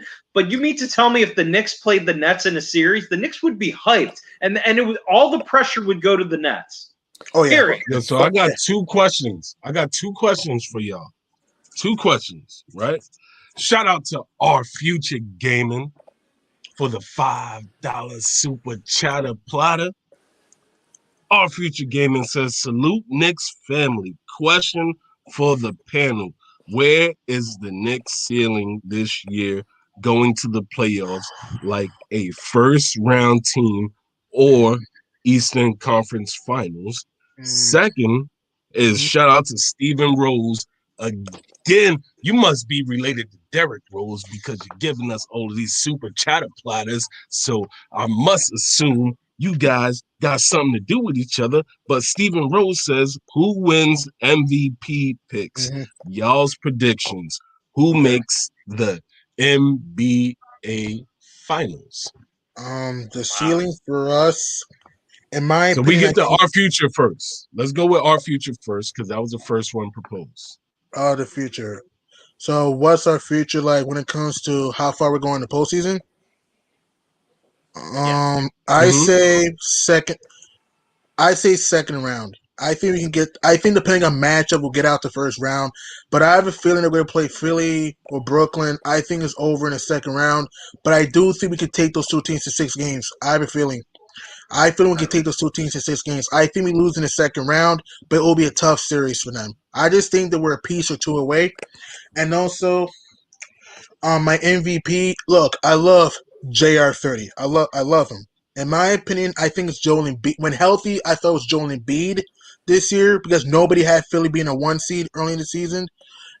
So my MVP, it's debatable. I think it's Joel Embiid. Also, who do I think is going to make the NBA Finals? This is just me. Look, I think fully healthy, the Lakers will win the West. Fully healthy. I don't believe in the Clippers. I don't believe in the Trailblazers. I think the Suns are a little bit inexperienced. The Jazz, I have a feeling the Jazz are going to be like the 2015 Hawks, a team that looks good in the regular season, but it's going to look mediocre in the playoffs because other than Donovan Mitchell, who's going to consistently show up in the playoffs? And I love Donovan Mitchell, and I notice this with Donovan. He's not that good in elimination games. So that's the thing. And the Nuggets, we all know the story about Jamal Murray, so Denver is done. So fully healthy, I think the Lakers will win the Western Conference. And in the East, Right. But we talking about the NBA Finals, the and I'm Knicks talking about. right now. We I talking know, about the Knicks right now. I know, We're but he not talking also about the Lakers. I know, but he also asked us who do I think is going to make the finals, and I'm telling you, I think the Lakers will win the Okay, you West, went. Okay. but in the East, I'm going to give a slight edge to the Nets. I had to see. I don't believe in the Bucks. I'm sorry, Milwaukee's talented, but Milwaukee's a team that's going to fall short in the playoffs. I'm sorry, Philadelphia. They'll be a tough. Philly could very well beat Brooklyn, but at the same time, can to be fair, Simmons and Embiid have not been all that great in the playoffs, though. So, and that's what I'm saying. So, I think the Nets will be in the finals, but it will be a tough series. Nets and Lakers in the finals. Next, Mm-hmm. who's next? That is Spree, and then we'll go to Raph. Yeah. Let's go. How about Sean? You go first, and then I'll go. And we'll go in order of the screen. I'll keep it short. Oh yeah, okay. We'll do it like that. I think I call Philly Lakers. Okay, that's possible. I could see Philly giving Brooklyn some issues. And how far do you have the Knicks going? I know it's a hard question because we don't know the matchups, but if you had to guess, if I don't. And also, who's your MVP? Eastern Conference Finals? I think we could make it. I think we could make it to the Eastern. Okay.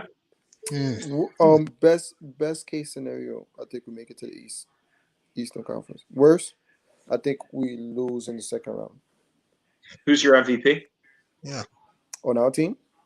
No, overall, I have it for Embiid, but how many games has he missed? I haven't looked into 19. Off the top of my head, I'll give it to him, but the missed games give me pause. Okay. Give me pause. So okay, that's all fair. Yeah. All right, so I'll go. I have the Knicks winning a round. I think they can win a round. It's not that I don't believe it. I agree with you, Shine. Could they make the Eastern Conference Finals? Absolutely. But I'll say they win a round. Without knowing the matchups, I can't go crazy. But I will go crazy if I see the matchups and I believe.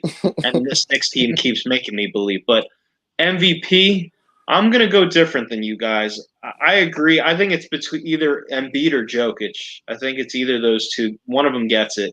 And I'm going to say Jokic. I feel like he kind of deserves it. He's still balling out even without Murray. So we'll see. I think either guy is deserving, though.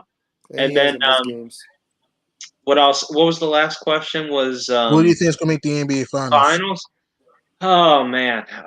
See, I hate all the teams I'm going to mention, but I kind of agree with G-Money. It's probably going to be the Lakers and the Nets, in my opinion. Yeah, with the Nets, assuming they're healthy. If they're not healthy, then that changes everything. My hope is Kyrie goes AWOL and Kevin Durant gets called out by some fans on Twitter that hurts him mentally, and they lose to us. But assuming that doesn't happen, because Kevin Durant blocked me on Twitter, so I can't do it. If somebody else wants to send something to him during the I'm not going to do that. I'm not going to do that. I don't want to inspire him, though. I don't want to inspire him. Fair enough. But he will respond. But I'll go with the Nets. And I'm not going to predict who wins because I hate both teams. So that's all I got. Can I ask you a question, Street? Is he going to respawn with a burner account, or is he going to respawn regular? He could do either.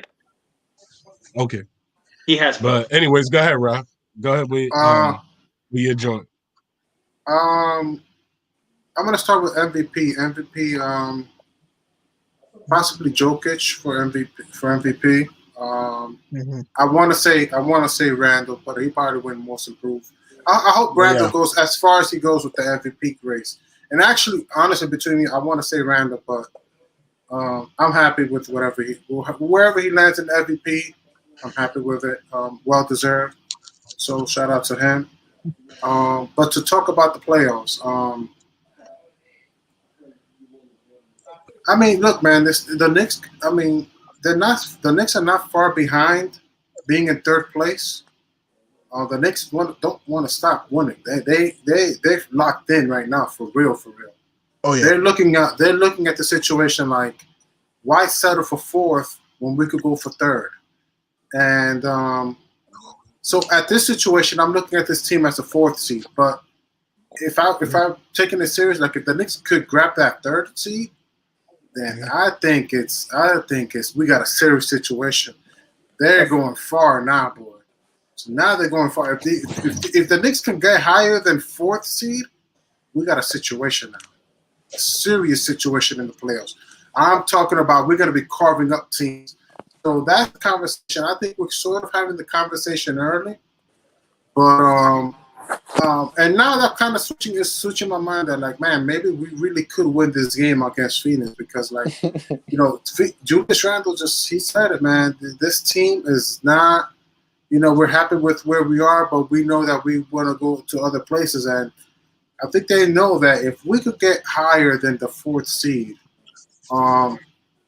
that increases our chances in the playoffs. So that's a conversation that we need to not just have it now, but we need to have it maybe 3 or 4 games before the playoff starts. So so just take me lightly now. All I'm saying is take me lightly with the playoff prediction because I think they're making a serious run for that third seed, and that would open things up for real. But as a fourth seed, if they play Atlanta, okay, I think I can see them beat Atlanta. Oh yeah, if we play Phoenix, it's supposed to be Phoenix that second round, then I could see them taking to 6 or 7. And Phoenix is in the West, man.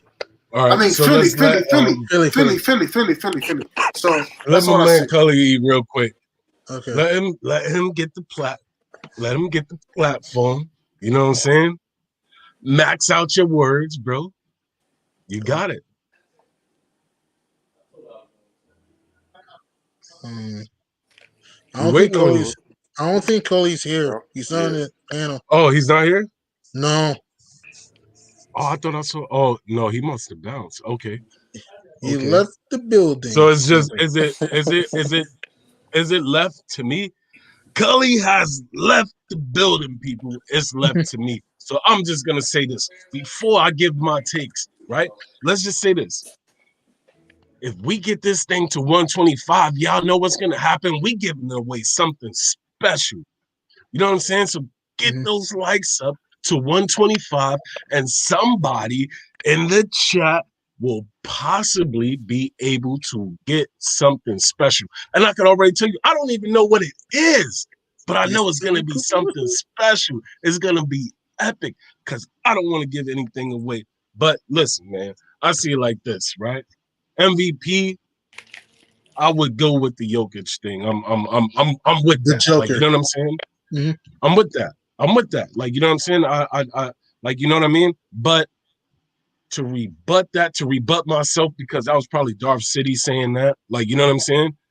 Mm-hmm. City for real says, I want Julius Randle to win the MVP. I want him to win the most improved player. Like, you know what I'm saying? I want him to take home those accolades because of he's on our team and we seen this man struggle and come back from the struggle and show his shine. Like, you know what I'm saying? We seen him come back from the struggle and show his shine. That's right, G Money. He was flexing. You know what I'm saying? Like, let's go. That's what I want. And as far as the finals predictions, I would say as far as our playoff predictions, I would say this before I do the finals prediction. I would say I got the thing on. I see us in the Eastern Conference Finals, man. Yeah. I'm going with it. I'm rolling with it. I'm rocking with my boys. And guess what? If we don't get there, that's okay. But I'm rocking with my boys, and I do not care. But for the finals, I would say, if we're gonna say, I would say Clippers. I say Clippers, and I don't even want to. I'm not even gonna do it. I'm gonna say us and the Clippers, bro. I'm going for it, man. I'm going for the gusto because I remember Freezy's plan. I remember Freezy's plan. You know what I'm saying? There is a pathway that we can make. And guess what? If that pathway is there, we can take it. You know what I'm Speak it saying? into existence. I love it. Like, you know what I I love mean? that, man. Like, you know what I'm saying? I'm with it. I'm with it. I'm okay with it. And if No, and if, and no, if no, I'm no, no, wrong, I'm wrong. no. Seriously, who's Doesn't going to matter. the finals? It doesn't No, matter, man. no. I'm I'm asking. telling you, That's serious. your prediction. Nobody's got a. That's your prediction. Nobody. That's your. That's. I love. No, it. I'm not That was changing his beautiful. opinion. I'm just asking. No, seriously, who's going to the finals? I'm just asking. The Clippers, maybe. Yo, Who's coming out the East? City. Shout out to Stephen Rose for the $5 super chatter platter. Stephen Rose says, if the Knicks have the 5th seed, not having home court, can they still advance to if the Knicks fall to 6 or to the 6th or 8th seed? You had to pick first round 76ers or Nets or Bucks. That's easy. The second question, the Bucks by far.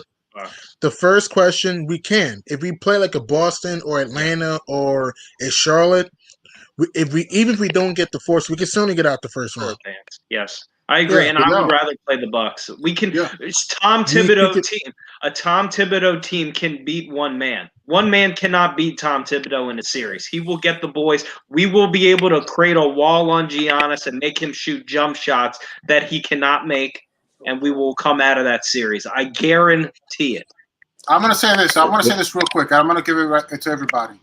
If the Knicks can grab a 3rd seed, yo, sign me up to the finals. Sign me up. If What finals? You talk about conference final, or you talk about NBA finals?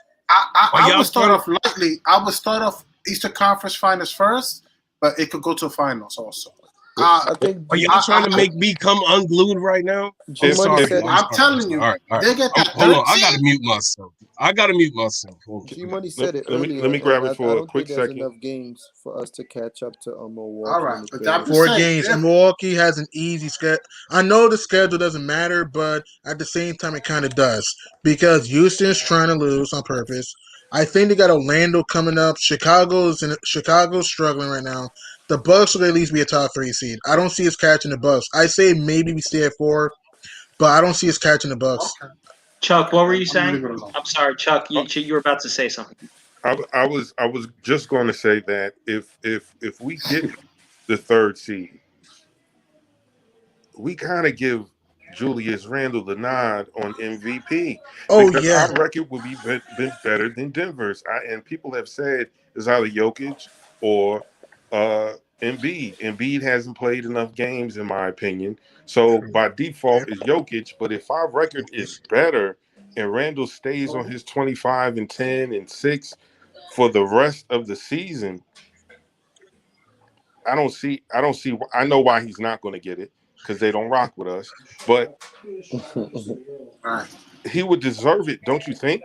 Being a higher seed from what people anticipated us being at the beginning of the season. I don't know. I say this. I definitely think we'll get out of the first round, regardless of who we play. Well, not named Philly or Brooklyn. Yeah.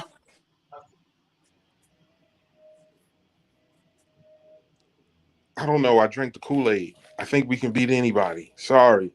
I know that's maybe to you, G Money, that's delusional Nick talking, but I'm just what I saw this afternoon, because y'all think about it, that game could have gotten away from us and we could have lost. It wasn't like Fred VanVleet was flat and missing shots. It wasn't like they weren't playing a great basketball. It was when it mattered the most. We locked down, we hit shots, and we came away with the victory. I think that our team is built for the playoffs. All this transition and all this stuff is when it comes to the playoffs, it's about defense, half court sets, and executing. And then we got these guys executing, calls a timeout, runs a play, 2 points. And then the game starts. There's no more, okay, you just take a shot and we'll try to keep this thing close. No, let's execute, let's play defense, and let's put it away. So I feel like when you're going in this hot, even if we only win 3 more games, like we ended the season on a 13 and how many games we got left, G Money? 11. 11. So we won 13 out of the last 24. Well, let's see. I think so. Around that. Yeah. That's over 50% of our games. You know what I'm saying? Of the Mhm. final games, it's the teams that get hot around this time. It carries over into the playoffs, and that's a dangerous team to play. Where we really have nothing to lose.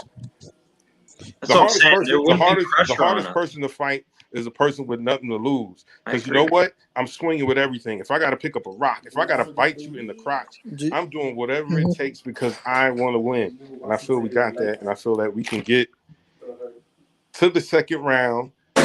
Depending on the matchup, I'm with Ralph, man. I feel like we can get to the Eastern Conference Finals, and I'm done. Next G question. Money. I Yeah. agree. Money. Do you think Miami could beat the Sixers? No, I don't think Miami's being Philly. No, Miami's not the same. Miami's a weird team this year. They're inconsistent. Miami ain't being Philly this year. No, one because of size. Bam, yeah, but Bam is not good controlling Embiid. And two, the Heat, they're not a great 3-point shooting team this year. I'm They've sorry. been weird. They've been weird this year. They've been inconsistent. I know they The beat Heat, us, but Because I I'm think looking. they might beat us in the first round, but they ain't beating Philly. No way. Miami ain't beating Philly. I'm looking at the bracket, and it seems like we play. If we beat the Hawks in the first round, then we end up beating this. Then we end up having to play the Sixers.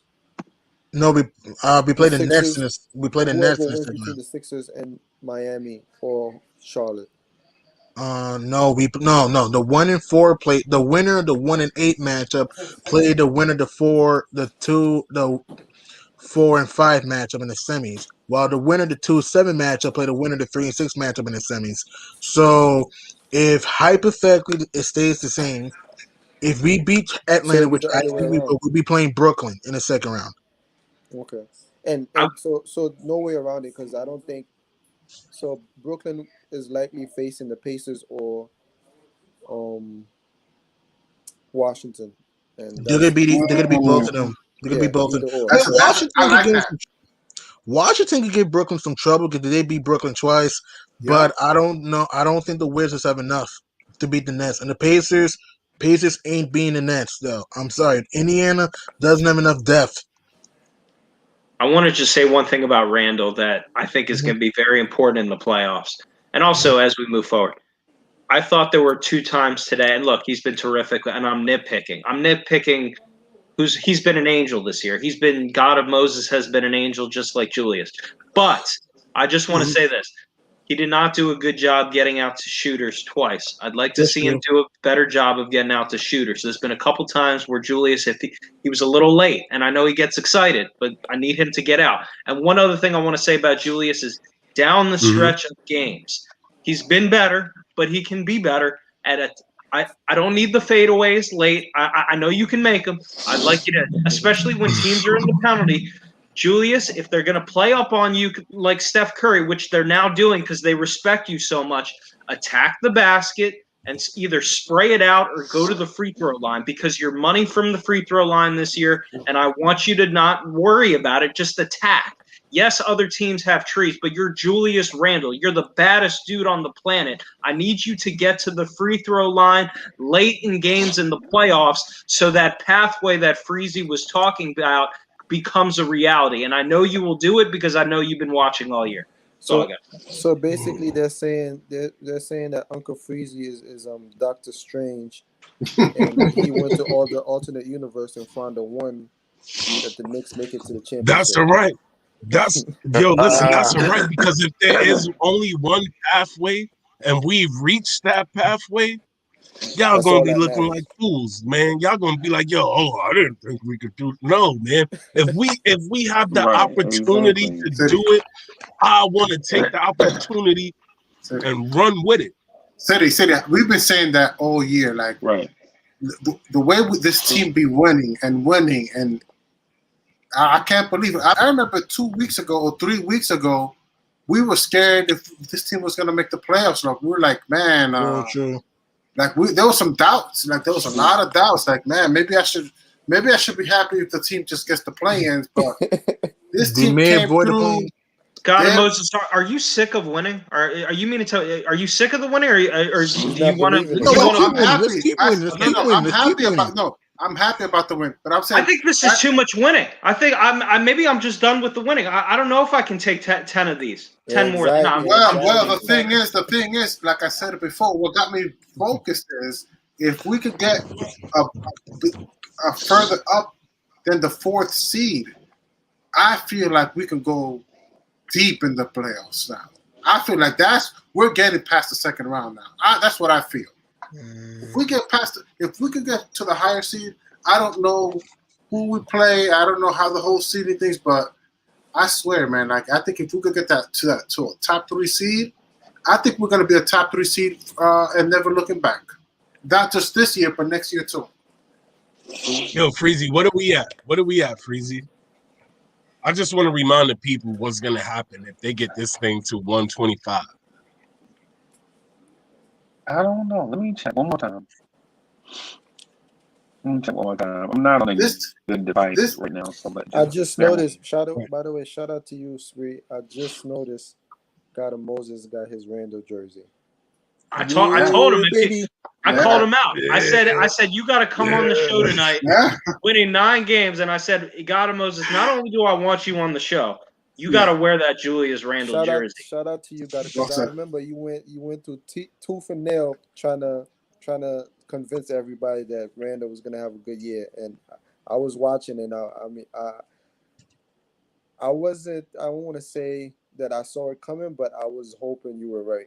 So was I. I said the same thing. I was hoping I would have to buy you the jersey. I wanted to. The season we're having now is what I thought we were gonna have last season. So it's a year late, but I'll take it. You believe, man. Hey, the power of belief, just like this team's believing. I'll say this about you, man.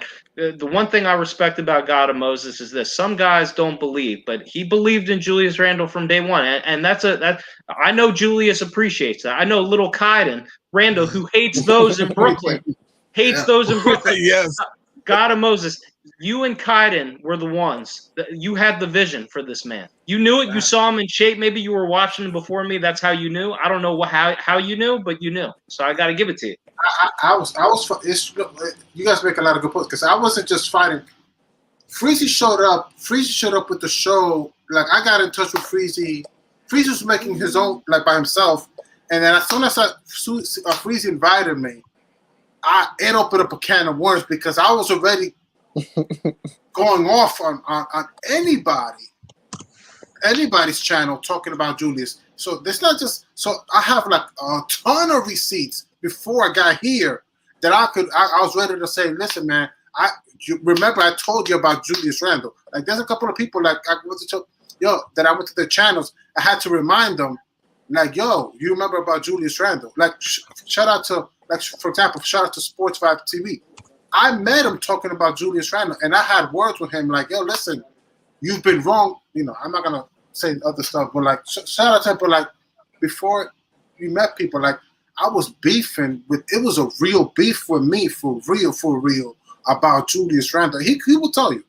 He will tell you. It wasn't just like planned or thought out. No, I had beef. It was like, yo, my man, you're wrong about Julius Randle. Julius Randle's gonna get it right, and I learned how to argue because I didn't even learn how to argue in panel talks. Hey man, but you did a great job. You did a great job, and I just want to say this: it was never a situation where I just wanted to see him do it, and that's why I made that proposal. If you're right, you get the blue jersey. So the fact that you got the blue jersey, and I'll say this: if Julius Randle, I'm going to say it right here, so everybody in the Knicks nation hears me right now. If Julius Randle gets this team to the Eastern Conference Finals, I'm getting you a road. No, I'm getting you a white Julius Randle jersey to go with that blue, okay? If the Knicks make the Eastern Conference Finals, I'm going to be shipping you another Randle jersey. That's Oh my God. Yes, that's sir. coming from my heart. Listen, man, these Randle, Yes, sir. I take this to heart, like this, back, because like I'm like, man, I'm like, I was okay with somebody having a bad season, but I'm like, I felt like he deserved a second chance. I'm like, Right. look, bro, I'm like, if somebody deserves, like, this guy deserves a second chance. I'm like, it didn't work out. I was like, but he deserved the second chance. That's all I wanted, but people did not want to hear me out and did not want to hear. I was like, listen, man. I said, not only is he gonna make it right, so in order to articulate it, because it's so hard, like when you're arguing. I was like, not only is he gonna get it right, but he's gonna become a better passer. He's gonna average more assists. I tell you what, not only that, and if I could go further, I would go further. But he was getting compared to like Enes Kanter, and I'm like, he's not Enes Kanter because he's gonna be a phenomenal passer. Right. He's gonna be that. He's gonna be that guy for this team. God of Moses, what do you see? You was clamoring for him, and I respect it. Like, you know what I'm saying? Listen, bro. So because some people just saw him as he is who he is. He's not gonna change. He doesn't care. And I was like, watch, you're gonna see a different one. And I was like, you know what? He's having, and that's when I started picking up that I think this guy's struggling to pass the ball to. I was like, you know what? If his heart is in it to pass the ball, and you have him, if you bring in a coach, that's what I put in my Twitter about. I put there's a conversation where I first met Freezy. I'm like, listen, man, if you bring in Tom Thibodeau is going to hold him accountable, and he's also going to lift his standards. He's going to take his leadership qualities to a higher level. He's going to hold him to a higher level of how to do things, what to do, and that's all he needed. He just needed some good guidance. And they brought in Kenny Payne on top of that too. I'm like, oh, this thing is a wrap. And so I was like, so then as soon as I got here, I was like, I bet you Julius Randle. And that's when I started like, you see me talking with conviction because I'm not just saying it with words. Mm-hmm. I'm giving it to you straight up with conviction that he's gonna be who I'm telling you who he is because I already knew that this guy wanted to pass the ball, wanted to do the right things. He needs a coach. He needs a right coach. God of Moses, what do you think? Do you think he can get better? Do you think he can even get better? That's my question to you. You predict the future better than anyone. So I'm asking you, in the playoffs and next season, what do you see from Julius Randle? Do you think that this is it? Or is this just the beginning? I'm going to be honest. I'm just living through this moment and the playoffs because there is so much transformation with this team, with him, with RJ, with this team, with the philosophy, with Reggie Bullock. I don't even know who Reggie Bullock is no more. I mean, who is this guy? This guy's a 20-point player now. He's been on an 18-point game win streak. I mean, scoring 18. So I'm like, wait a minute. I have to hold back. I have to change my thinking about this guy because this guy's giving me 18 points when Alec Burks is not around. I mean, before I was clamoring for Gordon Hayward or Bosch or somebody that can give me something. Somebody that could give me 15 points and better. So now I'm like, wait a minute, this team is just constantly transforming in front of my eyes, and I have to I can't think too far into the future because every game this team is transforming, and I have to just work with the team and with what Tom Thibodeau is doing and what Julius Randle is doing and. I feel like RJ Barrett's going to transform into another level in the playoffs. I take RJ. One of the best things too about this team is that win or lose, I'm glad we have RJ because if we win with him, it's great, and if we lose, then I know that if I have somebody that I can bounce back with, it's him. I'm like somebody I trust bouncing back with is RJ Barrett. And I love Julius Randle, as much as I do, but. There's something about RJ Barrett's way of bouncing back a game.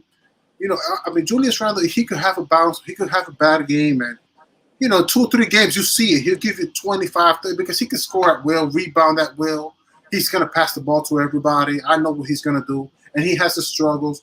But there's something about the way RJ Barrett could take how he approaches the game that I feel like sometimes it's true that he is the second leader of this team because I see like when they lose, it's like there's something about how this team responds after a loss, and we take it personal. I think we took it, and I think he takes it just as much, if not even more, and it's so new to me. It's refreshing. It's not just refreshing, God of Moses, that he takes it as personal as us. I think it's not. I find the way he takes losing.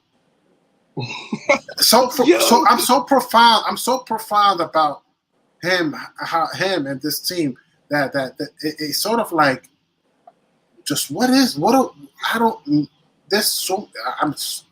don't have an answer. I don't have an answer to there's no words for me to say like, okay, well, he's still only 20 years old. And he's only 20 years old. It's not even just his age. He has I almost want to say he doesn't have a ceiling. He doesn't know how good he's gonna like. I really don't. I'm really starting to think that this guy does not have a ceiling, and that's why on my Twitter, and I'm bold, but I'm scared to death to say stuff like that. But I call him Young Kobe. This guy is gonna be. I almost want to call him Young Kobe. Like this guy is like, he's gonna be. He could be that special. I don't want to say he's going to be, but I think he has a chance to be somebody super special in this league. Maybe the greatest player in that draft over Zion, over John Morant. I think he's gonna smoke him. I think he's gonna cook him badly too. Think about it. Before we do anything, can I just say this, right? Besides the super chatter platters, Chris Cheng just said the dopest thing that I have seen in a long time. He said, "I'm gonna get the Knicks at night tattoo, bro." Ridiculous. If you get it, I want to see a picture of it. If you get it, I want to see a picture of it, bro. That's dope. Bro. That would be epic, man. That would be legit epic. Mm-hmm. Shout out to Chris Chang in the building. All right, sorry. I'm sorry. Freezy, you're on mute. Is Freezy talking to us? Yeah, I think he was trying to talk earlier, but he's on mute. I think he's on mute. Okay, maybe he's on the phone. He said he's not on mute. Oh, okay. But we can't hear him. We can't hear you. Can't hear you. No. Can't hear you, Freezy. I said it earlier, but I thought you were just on the phone because He'll come back. But go ahead. I'm sorry, Sean. I'm so fired up. God of Moses always says great things. So, but go ahead, Sean. To what you were saying, God of Moses, RJ is only 20. Yeah. And look at what Randle is doing at 26. So can you imagine? Because I'm expecting RJ to average 20 a game next year. So can you imagine what he'll be averaging in 5 years when he's 25? I'm gonna tell you. I'm gonna give you a prediction. He should only get better. 22, 5 and 5. He's gonna get. I think. What about now? Can you hear me now? Yeah. Yeah, we can hear you. Thanks. Oh yeah. Well, Yeah. So I wanted to just throw something out real quick because I think we glossed over a few things, and you know, on the Knicks at Night podcast on Lawrence Chance, we want to have the conversations be deeper than, you know, Julius Randle should have hit a shot. You know what I'm saying? Because we you know, so here's the thing I want to run by Spree. Hey Spree, did you notice that this rookie class, this is the first rookie class in a long time, and I'm speaking to Obi Toppin and Emmanuel quickly, that does not know losing? This rookie class legit does not know losing. Like this rookie class legit came into the NBA, you know what I'm saying, with the expectation to be losers. But this season here, they don't know losing. They know a winning culture. And that's the first time we can say that, going back to what rookie class that we introduced that didn't come into a losing culture. Frank? Been a while. Frank Ntilikina draft class? That's No, the last guy we drafted. No, Frank was a lottery. No, Frank was a lottery pick, and that team lost. Right. So that's the point. We missed the playoff last year. We came close, but we missed the playoff. I mean, that's the okay. I lost the question. I thought the question was he was brought in a losing culture, Kevin Nash was brought in the losing culture. RJ was sort of in the losing culture. And this is the first time that we're in a winning culture, right? Is that what you're saying? I guess what Freezy Right. saying, Uncle Freezy saying is quickly hasn't experienced a losing season with the Knicks. Like they're I coming agree. in And OB and having either. and Obi either. When Frank Right. came in, I think we weren't terrible, but I think we missed the playoff that year. We I missed think the we came playoffs. Yeah. close, but we made the playoff. Oh, absolutely. Yeah. So it's one of those things to think about and scratch your head like, man, we legit have turned this thing around quickly, no pun intended. But like Obi Toppin and Emmanuel quickly do not know a winning culture. I mean, do not know a losing culture. From what all they know is winning, right? For sure. Think about that. Like, when was the last time we had a rookie class come in? 2 rookies come in the same year. And they didn't come, and they came into a winning culture. Oh, that they came into. Oh, I heard a question about Uncle Freezy, I got one even better. When was the last time we had a rookie come in and kind of contribute to the winning culture? You know what I'm saying? Right. Shumpert? Maybe Shumpert. Shumpert? Shumpert's here. Who's the second round pick with Shumpert? Who was the second round? Oh, you guys like that guy? I forgot what's his name. Ricky something. I need to look that up. I'll look it up right now. I know Shumpert. I mean, it's been that long, but Shumpert did contribute to that 2012 team. But let me look. Yeah. So what I'm saying is so we have a rookie class that came in that contributed to winning right away. Yeah. It's been that long. City, these are the type of questions I'm asking Knicks fans. Instead of saying, why did RJ Barrett miss that free throw? Which is so basic, right. You know what I'm saying? Which is a basic question. We want to get these Knicks fans thinking. You know that got me thinking. I got to look up this draft now. So you're making me do some work here. Yeah. And the reason why I'm making you think right now is because I think y'all are taking the winning streak for granted. Like 9 in a row is easy. Bro, that's what I'm saying. 9 in a row is not Freezy. No, Freezy. I'm not. Freezy, listen, I am not gonna let you come on your own show at the Knicks at Night podcast and say 9 in a row is easy. No, 9 in a row is not easy. Josh Harrell. It's not easy. I agree with you. That's not what I'm saying. There's only how many teams in the NBA right now that's been on that 9-game win streak besides Utah, us, and Utah they won more, but Utah, us, and wait, is there anybody else? That's it. We added Josh Harrelson that year, Freezy. Is there anybody else? Yeah, big country. So it's not easy, Florida, right? Kentucky. No, that's not what the city. That's not what I said. That's the opposite of what I said. Yeah. I thought you said it was easy. No, you just went on. No, that's the opposite of what I said. No, that's the complete opposite of what I'm saying. That what I'm saying is Knicks fans are taking a 9-game win streak for granted, like it is easy. What I'm saying is all of the stuff that we've accomplished is very, very hard, and what we should do is take this moment in time and encapsulate it and store it for our memory banks as one of the great memories of our Knicks fandom. As opposed to saying that we're hot right now, let's go get 10. We should be like, 9 games in a row? Are you serious? Do you know how hard that is?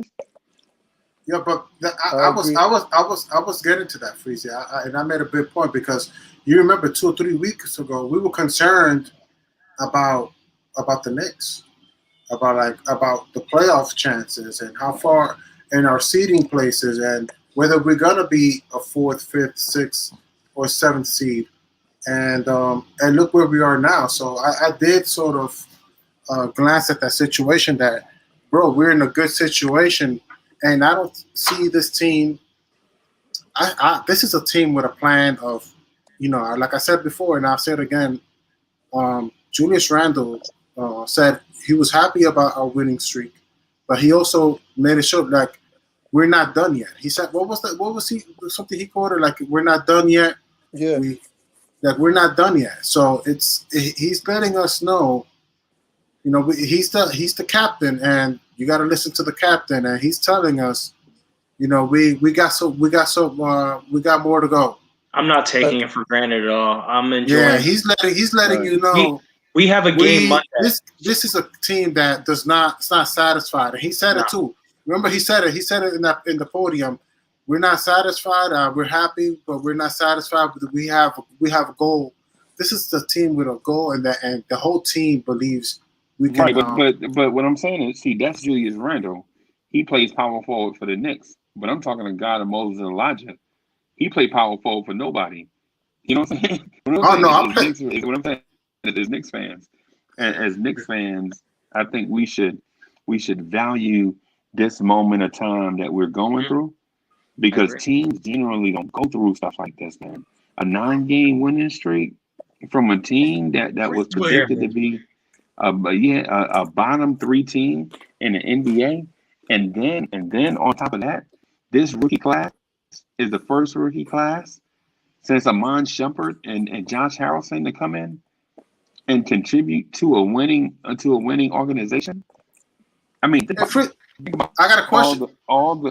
Think about all the rookies that have come through. Think about all the rookies that the Knicks have drafted in between Josh Harrelson and Obi Toppin, right? And think about how many men have been drafted into a losing culture if you go from Josh Harrelson to Obi Toppin, right? Think about all the guys, man, all the guys that we brought in. You know what I mean? And so I don't say that to throw, to piss on the party. What I want to do is have us realize what it is that we're going through is not just special for this season, but this is special for this franchise historically. Mm-hmm. You know, the gritty committee, the Big 15, they've done something special, bro. They've done something special. This is special beyond, Pat Ewing hitting the game winner against the Pacers. In my opinion, this is special. This is special beyond the start. Hold on, you need to slow it down, because you need to slow it down, Freezy, because you say some big stuff, and I'm agreeing with you. I mean, I want to clap you. I want to start clapping when you start talking like that, Freezy. Woo! Yeah. This is this is big right now. This is right now. I don't want to interrupt you. I want to let Freezy talk again, but I just wanted to. I had to cheer. I had to sort of start clapping mentally, because he's saying some stuff like it's true. Like you remember? Do you remember the Latrell Sprewell breakout game? We were like trying to figure out where Latrell Sprewell fit on our team, and it was all awkward because you had 2 shooting guards basically occupying the same space. You know what I'm saying? Nobody wanting to play the 3 or whatever. And then all of a sudden, I think it was maybe Charlotte. I think it was a Charlotte game, I think. The Sprewell just erupted for like 38. And we were like, yo, there we go. Now we ready. So now we locked and loaded. We understand who's going to do what on this team. And the team in 99 caught fire down the stretch. And we wound up being something special. Right? Because if you just go by size, you think Allen Houston would play the 3 and let Spree play the 2. You know what I'm saying? I just want to go back to your point about the franchise changing aspect of this with the young guys being in a winning culture. I think that's a great point. And that's why I think this moment is when we look back in time at Knicks basketball, Freezy, you're causing me to reflect and think, which is why I love you. But when we look back in time, because this is the start of something special. So 5 years from now, when we are on a float, and when we go back to looking at the archives at the Knicks and Night podcast, we're going to be talking about this Saturday night show where we're saying this was the moment. This was the moment where our young guys are now in a winning situation. So this is actually like when they replay at the parade, the moments and clips in time. This is a moment right here. I just want to make that clear. Right. To your point, Freezy, I agree with you. And I was on Ron's show the other day, and I mentioned that this moment is so big, and depending on how far it goes, that Rose and Taj Gibson career could just be revolved around just the Knicks. Like their career with us could eclipse the career that they had with Chicago. You mean the legacy? The legacy. Right. Right. Depending on how far we take this thing, and they'll Right. be like you said, their legacy will be known more than what they did with us, than what they did with Chicago or Minnesota right. for that matter. Yeah, exactly. And right, and so what I'm getting at, man, by bringing up some of these things, man, is some of these points is, as Knicks fans, we've been so hungry for this moment for so long that this Knicks team is giving us so many moments that we don't know what to do with ourselves. It's like legit going from being homeless to a billionaire overnight. You know what I'm saying? And if you don't be careful, you might go. If you don't be careful, Right. you might end up back. Right. And so we legit went from being homeless to a billionaire overnight. Now we have so many. We have a treasure trove full of Knicks moments. Like legit. What's the RJ moment when the RJ erupted in the fourth? When we had the narrative had been we need a closer, and then RJ Barrett erupted and scored like 18 points in the second half of the game. Y'all remember that game? Yeah. Memphis I don't remember which game, but I do. Was it Memphis? was one of those games. I forget. He's been money in a lot of fourth quarter. Right, but you know what? If we had that moment in one season, that would have been enough for us in the past. It's true. You know what I'm saying? And so in the past, Julius Randle making an All-Star team would have been enough for a Knicks fan. Yeah, for a Knicks fan. Right? That's a good point, Freeze. I like where you're going with this. I like to keep going. Right. And think about us having a rookie that's as good as Emmanuel Quickly has been, in this season, even though through his ups and downs. The Knicks finding the steal of the draft, that would have been enough for us in past seasons. And Freezy, how many times has a rookie hit the wall and never found his way? But quickly, everybody said, "Oh, is there a wall come?" Nope. Comes back strong, has another big performance. So to your point, we're gonna continue to put young pieces that we draft in this winning situation. So the next year's class that comes in, they're gonna be in a winning situation. So it's gonna be 2 straight years of it. I want to ask you, what do you guys think? Quick question, and I want to. How well do you guys anticipate Quickly, Obi, Frank, Knox in the playoffs? If we make it to, it's looking like we're going to make the playoffs. Do you see them getting minutes in the playoffs? I think we'll just play. I think we'll just play our regular rotation, bro.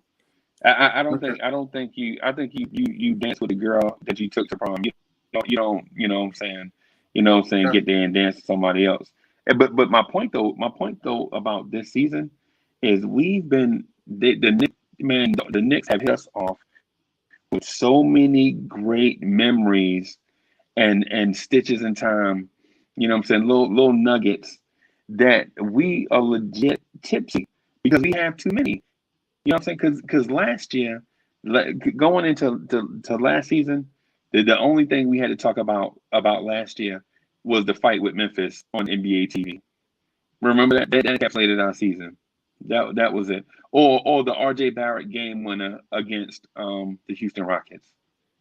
That was it. Yeah. That was it. RJ game winner on PJ Tucker. That was our nugget to carry us into the offseason. This year, we have so many. We started at the beginning of the season. We knocked off the Milwaukee Bucks at the beginning of the season, and people forget about that. That's legit a great moment in franchise history because we shut down Giannis and his supporting cast. You know what I mean? But that's what happens. That's what happens, Freezy. When you have a good team, we're so not used to this, but when you have a good team, all these moments, and you're right, we got to put it in perspective and not take it for granted, but this is becoming routine. To your point, I don't know what to do with myself on a nightly basis. I just come on the show and I'm delirious because I've never felt this 9-game winning streak. It's changed my life. And more than that, it's just to quickly add. Some people were criticizing people for celebrating. Even those people are starting to turn over a leaf and start celebrating too. Listen, man, those Knicks fans. I ain't gonna lie to you, man. It's other Knicks. There are other Knicks content creators, no lie. Other Knicks content creators, I know who they are. At the beginning of the season, it was like, it was like the Knicks universe civil war kind of in a friendly way. Like it was the guys like me on the super positive side. Like I think this team can make the playoffs, and I predicted us going 42-30, right? And then it was those guys saying this should be a progress year. You know what I'm saying? Trade Julius Randle, make RJ the man, add some draft picks, see if we can get a savior or two in the draft, and then move ahead with the tankathon, right? Or they would say stuff like, "Man, I'm gonna just be realistic. I'm gonna just be realistic, man. This team doesn't have a chance." And they are who they are, and they had their opinion. They're smart people, right? But here we are, late in April. Uncle Freezy was right. The people that I brought along for the ride with me were absolutely right. And I'm glad and I'm fortunate as a person, as a human being, that these people came on the Knicks at Night podcast and the KMD and shared their thoughts with me, because it made this ride fun for me, because I was optimistic and they were optimistic as well. And they brought their takes, and they were not afraid to let their emotions out, which was a good thing for me in the process. Now, for the guys that do their own joints and they were on the other side of that, they're coming around to it. They're like, "Oh, we only won 9 in a row, but if you want to be impressive, win 11 in a row, or beat Phoenix." Oh, okay, I got you. I understand what your stance is. But as for me and the people that are around us and on Lawrence tears and come on and the joints and not going their joints, bro, we've been trying to be positive since day one, and here we are. It's amazing what a little positivity will do for your team, right? I legit saw no lie, I legit saw this New York Knicks team beat the Boston Celtics in the Boston Garden on a Sunday afternoon by 30. When have you ever seen that before? I've seen, right. I've legit seen this team send a journeyman in Julius Randle to the All-Star game. He played for other teams and he had talent. Yeah, he had talent and all that stuff. But he came here and developed. The narrative was you can't come to the Knicks and develop. Remember that? Yeah. You can't develop a star in New York. But guess what? Yeah, we did. The narrative was RJ Barrett can't shoot.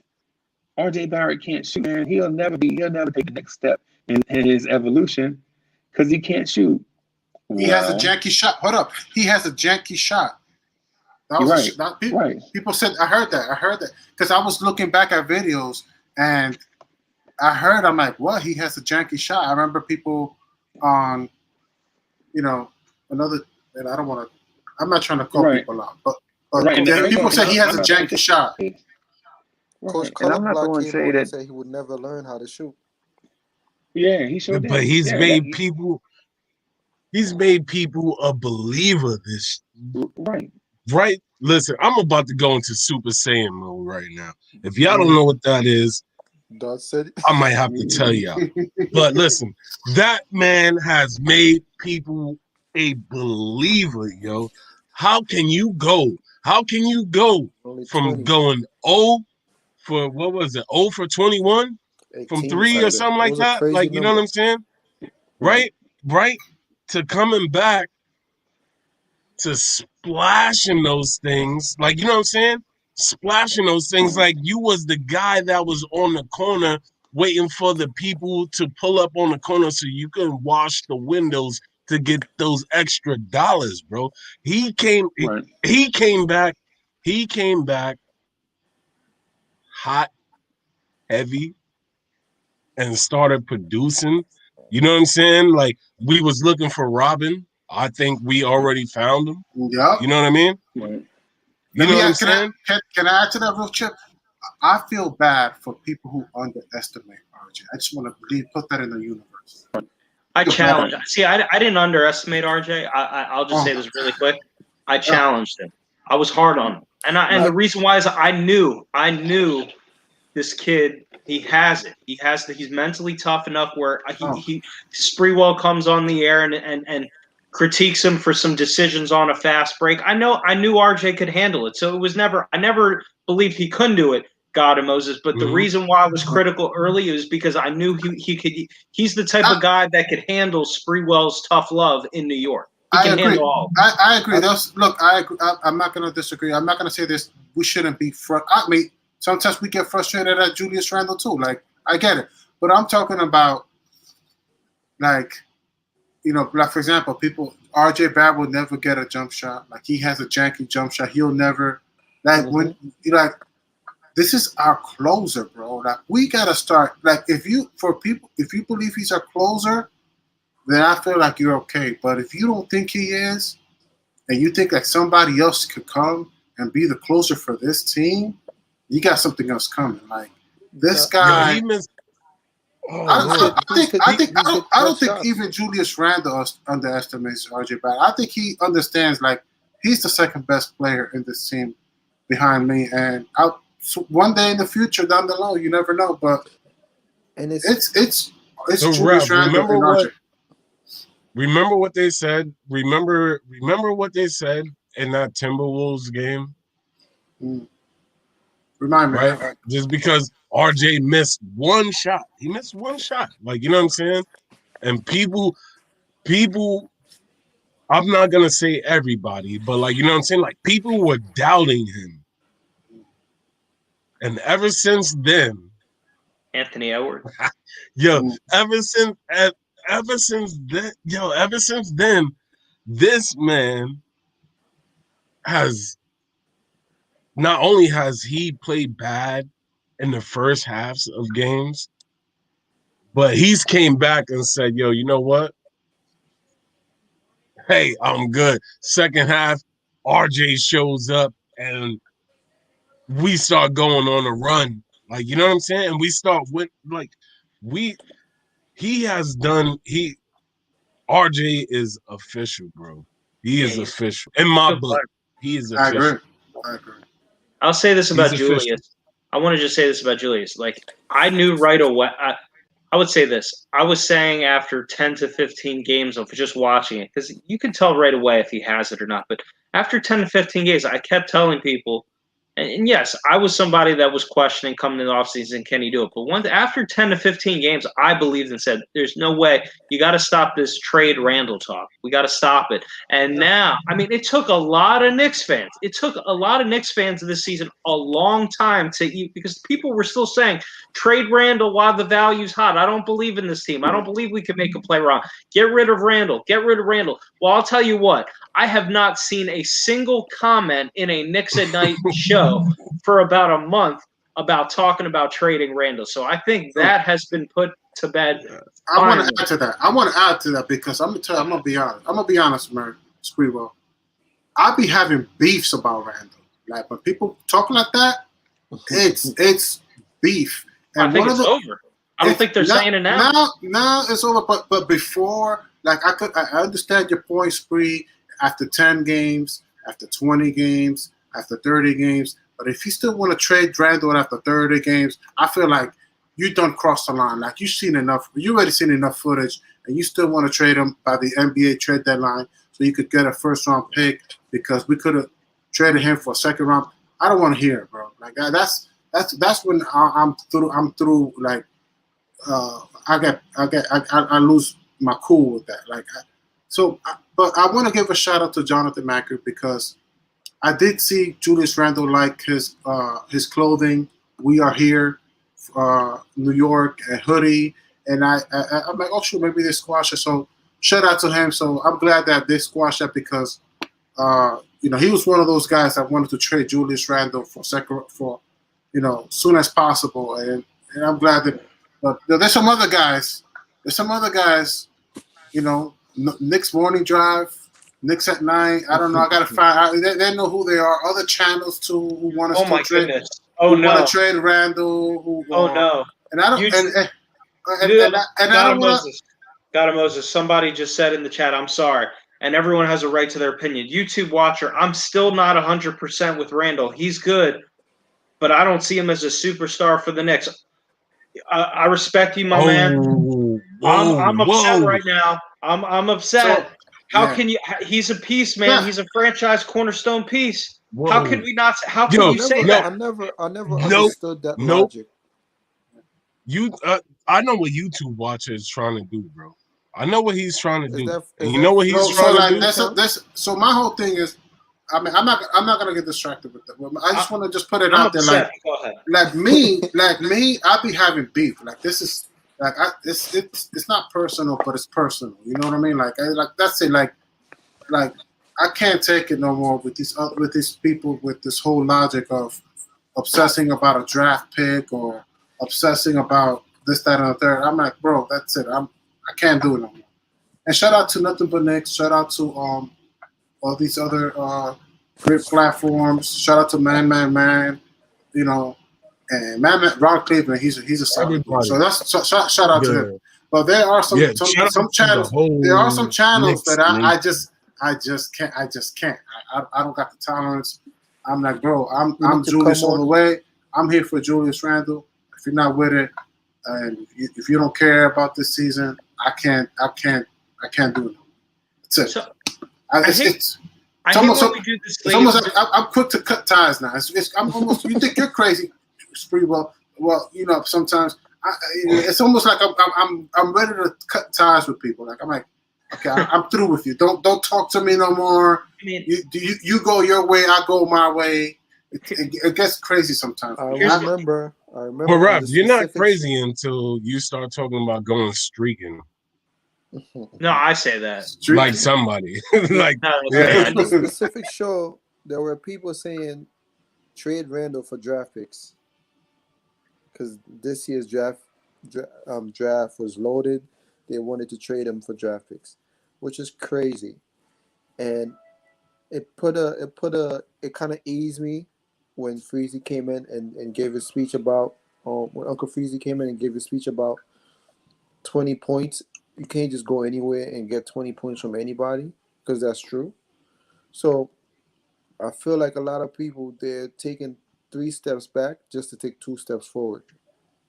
Because if you have somebody who's giving you 20, 10, and 6, why would you want to trade them just to go look for somebody else who's going to give you the same? Like, I don't understand. It's like you have $20 in your hand. Why are you going to throw it away just to look for another $20 bill and hope you can find another $20 bill? You understand what I'm saying? So I can tell you easily why that is. And you know why that is? Some of those people, right? This is what they do. Let me be honest. This is what they do. Some of those people, right? They go to their kitchen. They open the faucet, open the sink, whatever you want to call it. Like, you know what I'm saying? And haterade comes out. You see what I'm saying? That's what happens. And they just they open the faucet, haterade comes out, and they start drinking it, right? And then they feel like, oh, we should trade Julius Randle. Even there has been people this season, right now, as we talk, there has been people this season that have said, oh, well, we should trade him so we can get like somebody else. Are you kidding me, bro? We're going to trade the guy that is potentially in the most improved player of the year voting. He could be potentially in the MVP voting. But yeah, we should trade him for somebody else. Who are we going to trade him for? Moses, before you go, let me just say this. I agree. This is to your point why sometimes you just got to cut people off and just don't even go back and forth with them, because a lot of those people, if you ask them what they want Christian Wood, they would say yeah. But Christian Wood didn't just come out and start doing what he's doing now. It took time for him to get to that point. Look how old he is, and he's finally getting into himself and becoming what he is now. So a lot of them don't want to sit through the process. They don't want to sit through what happened last year and ride the wave and get the Julius now. So they just want to they just want they rather go to the restaurant and get the meal when it's done instead of cooking it themselves at home. You understand? I hear, but my thing is like, and I respect people who play 2K. Like some people who play NBA 2K, that's pretty dope. But I feel like these people are not even playing 2K. I feel like these people are playing, in no disrespect to Minecraft or I don't know what kind of. It's like this guy's. It's even worse than it's not even 2K because NBA 2K has good logistics. It has good logic. It's almost like mixing like Minecraft and being a front office and be like, well, I want a young team. I want a draft pick that's gonna be like, I don't know, like I want a bunch of rookie teams and it's like, yo, bro, like, do you and people are smart, but it's like you're smart you might be smart in Minecraft, but you're not smart in terms of being in the front office. Minecraft. You know what I mean?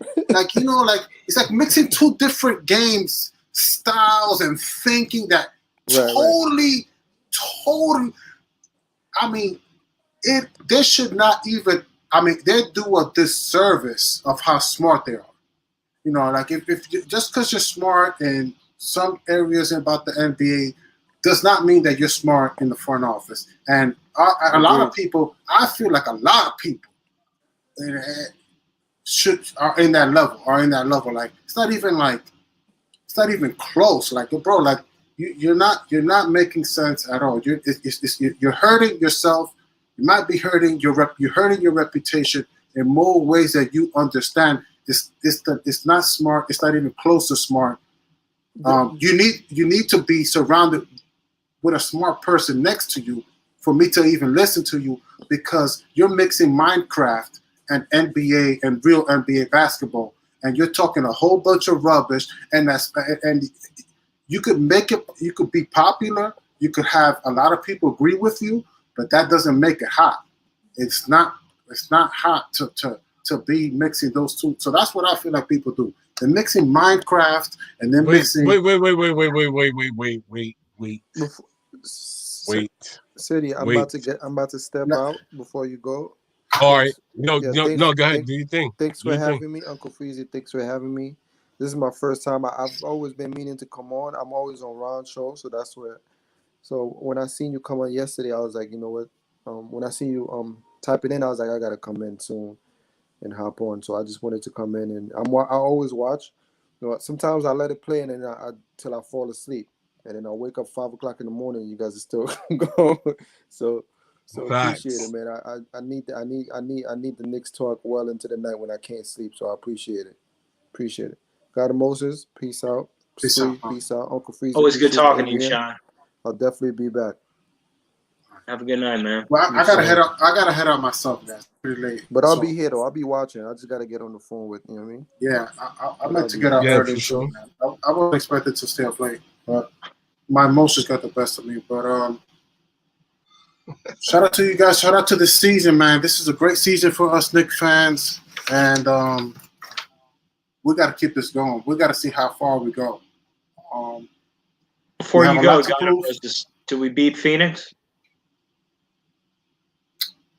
I made a good point earlier that this team has a plan and has a vision. When you have a vision like that, you have a good chance. So I would say it's going to be close. It's such a close game. I feel like we're going to be within 5 points, 3 points, with a lead or trailing by 3 points. It's like it's hard for me to think, what could happen with those kind of possessions. I think it's going to boil down to no. God of Moses, stop beating around the bush and tell us, do we beat Phoenix or not? Yeah, I want to score too. Tell us, do we beat Phoenix or not? I'm not letting you bounce until you give me a all right, I'm going to say, I said we beat them. I said we beat them 102 to 100. I'm going to say that. Let's go. I'm going to say that. How many points is Randle? What is Randle's line? Randle's going to have 38 points, bro. 40 points. He's going to be cutting them up. Let's go. You know, but I just hope that we're protecting the basketball, less turnovers. Yeah. Okay. Yeah. No, I can let you bounce. I appreciate you coming on the line and taking the Knicks. And Randall's gonna have 38, so now I can sleep good at night. All right. Peace out, guys. All right. Let's go. Wow. Yo, All right. salute, bro. All right. Yeah, man. I'm gonna get out of I'm here with too, it. man.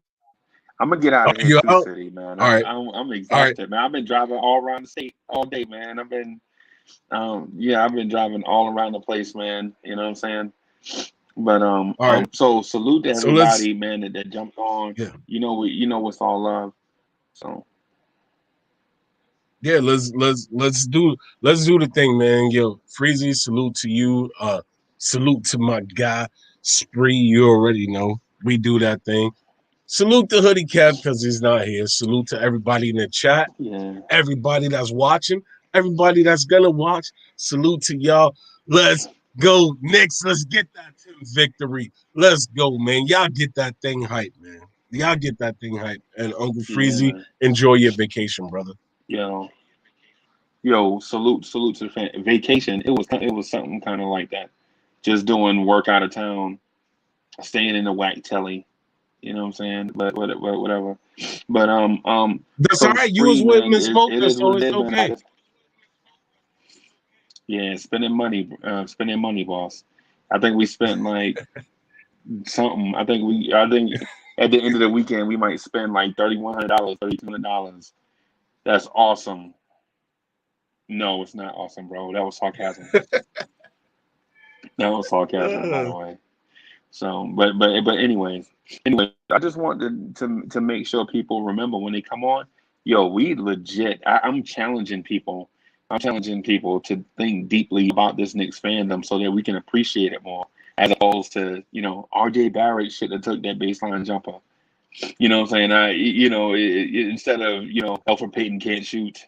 Instead of stuff like that. I want them to appreciate these times so that we can have lifelong Knicks fans that won't be bandwagon fans. You know what I'm saying? Like the people that like Allen Houston, like the people that like John Starks, the people, so we can make some Julius Randle lifelong fans. You know what I'm saying? So anyway, y'all got something? Y'all want to throw something out there before we jump off? Hey, how was y'all show today? I missed it. I was in Myrtle Beach. We had a good show. We had Sharif Fordham, former St. John's basketball player, on the show. Me and Joe Green couldn't make it, but he's going to be on with us next weekend. Former boxer, guy, 26 wins, right. Knockouts. He great. Me and Joe Green, so that'll be fun. And people were hyped, man. I mean, just like hearing the Knicks fans. So how was Sharif? Was he a good guest? Fantastic. It's fantastic. He was fantastic, and he's hyped too about what's going on with this Knicks team. You could tell that this city needed it, so it's all love. Right. Yo, maybe Only got one we thing can to do say. like a crossover merch joint or something. You know what I'm saying? Like maybe we could do a crossover merch joint for or something. With both platforms or something like that. Something dope, something psychotic like a city light up hat or something. Yeah, man. Whoa. Do you realize Chris Chang has already said that there's bids for this thing? And you trying to bring some more of it into the building? This is the only one. Bro, it's legit. We trying to revive Knicks fandom, bro. That's what this is about. Fellowshipping, reviving Knicks fandom, trying to get those people that were embarrassed to say that they were Knicks fans to come back out, man. It's okay to be a Knicks fan now. It's okay. City, your hat, I'll say this. I've never seen a cap like that lights up. So that's a unique item right there. I like it. Bro, listen. And I would say this. I just want to say this before we bounce out of here. And I would say this, right? This thing right here, I would say shout out to Mom Dukes for hitting me with the jump off. Like, you know what I'm saying? Mom Dukes sent me this a couple of joints ago. Like, you know what I mean? Straight up, just like, oh, yeah, I got you something for Christmas. I was like, oh, okay. what is it? And I was like, oh, that's cool. And I didn't even know it lit up. And then, like, you know what I'm saying? I was like, oh, what's this butt? Oh, I was like, yo, that's dope. I'm like, okay, yo, Mom Duke's good looking, yo. Like, you know, I'm like, yo, Mom He's looking Duke's out, good man. looking. Like, you know what I mean? But otherwise though, Freezy, if we are heading out, can we drop the outro? You know, I'm just like Chop, man. I love the outro, bro. I love it. So if we gonna do this thing, can we do it? If not, it's okay. It's okay. I'm good. It's okay. It's okay. Right, no doubt.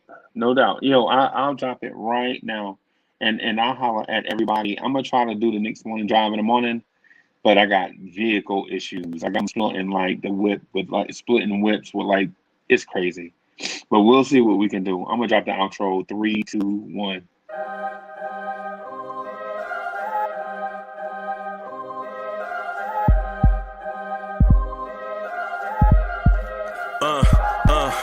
I rank where the view is nothing less than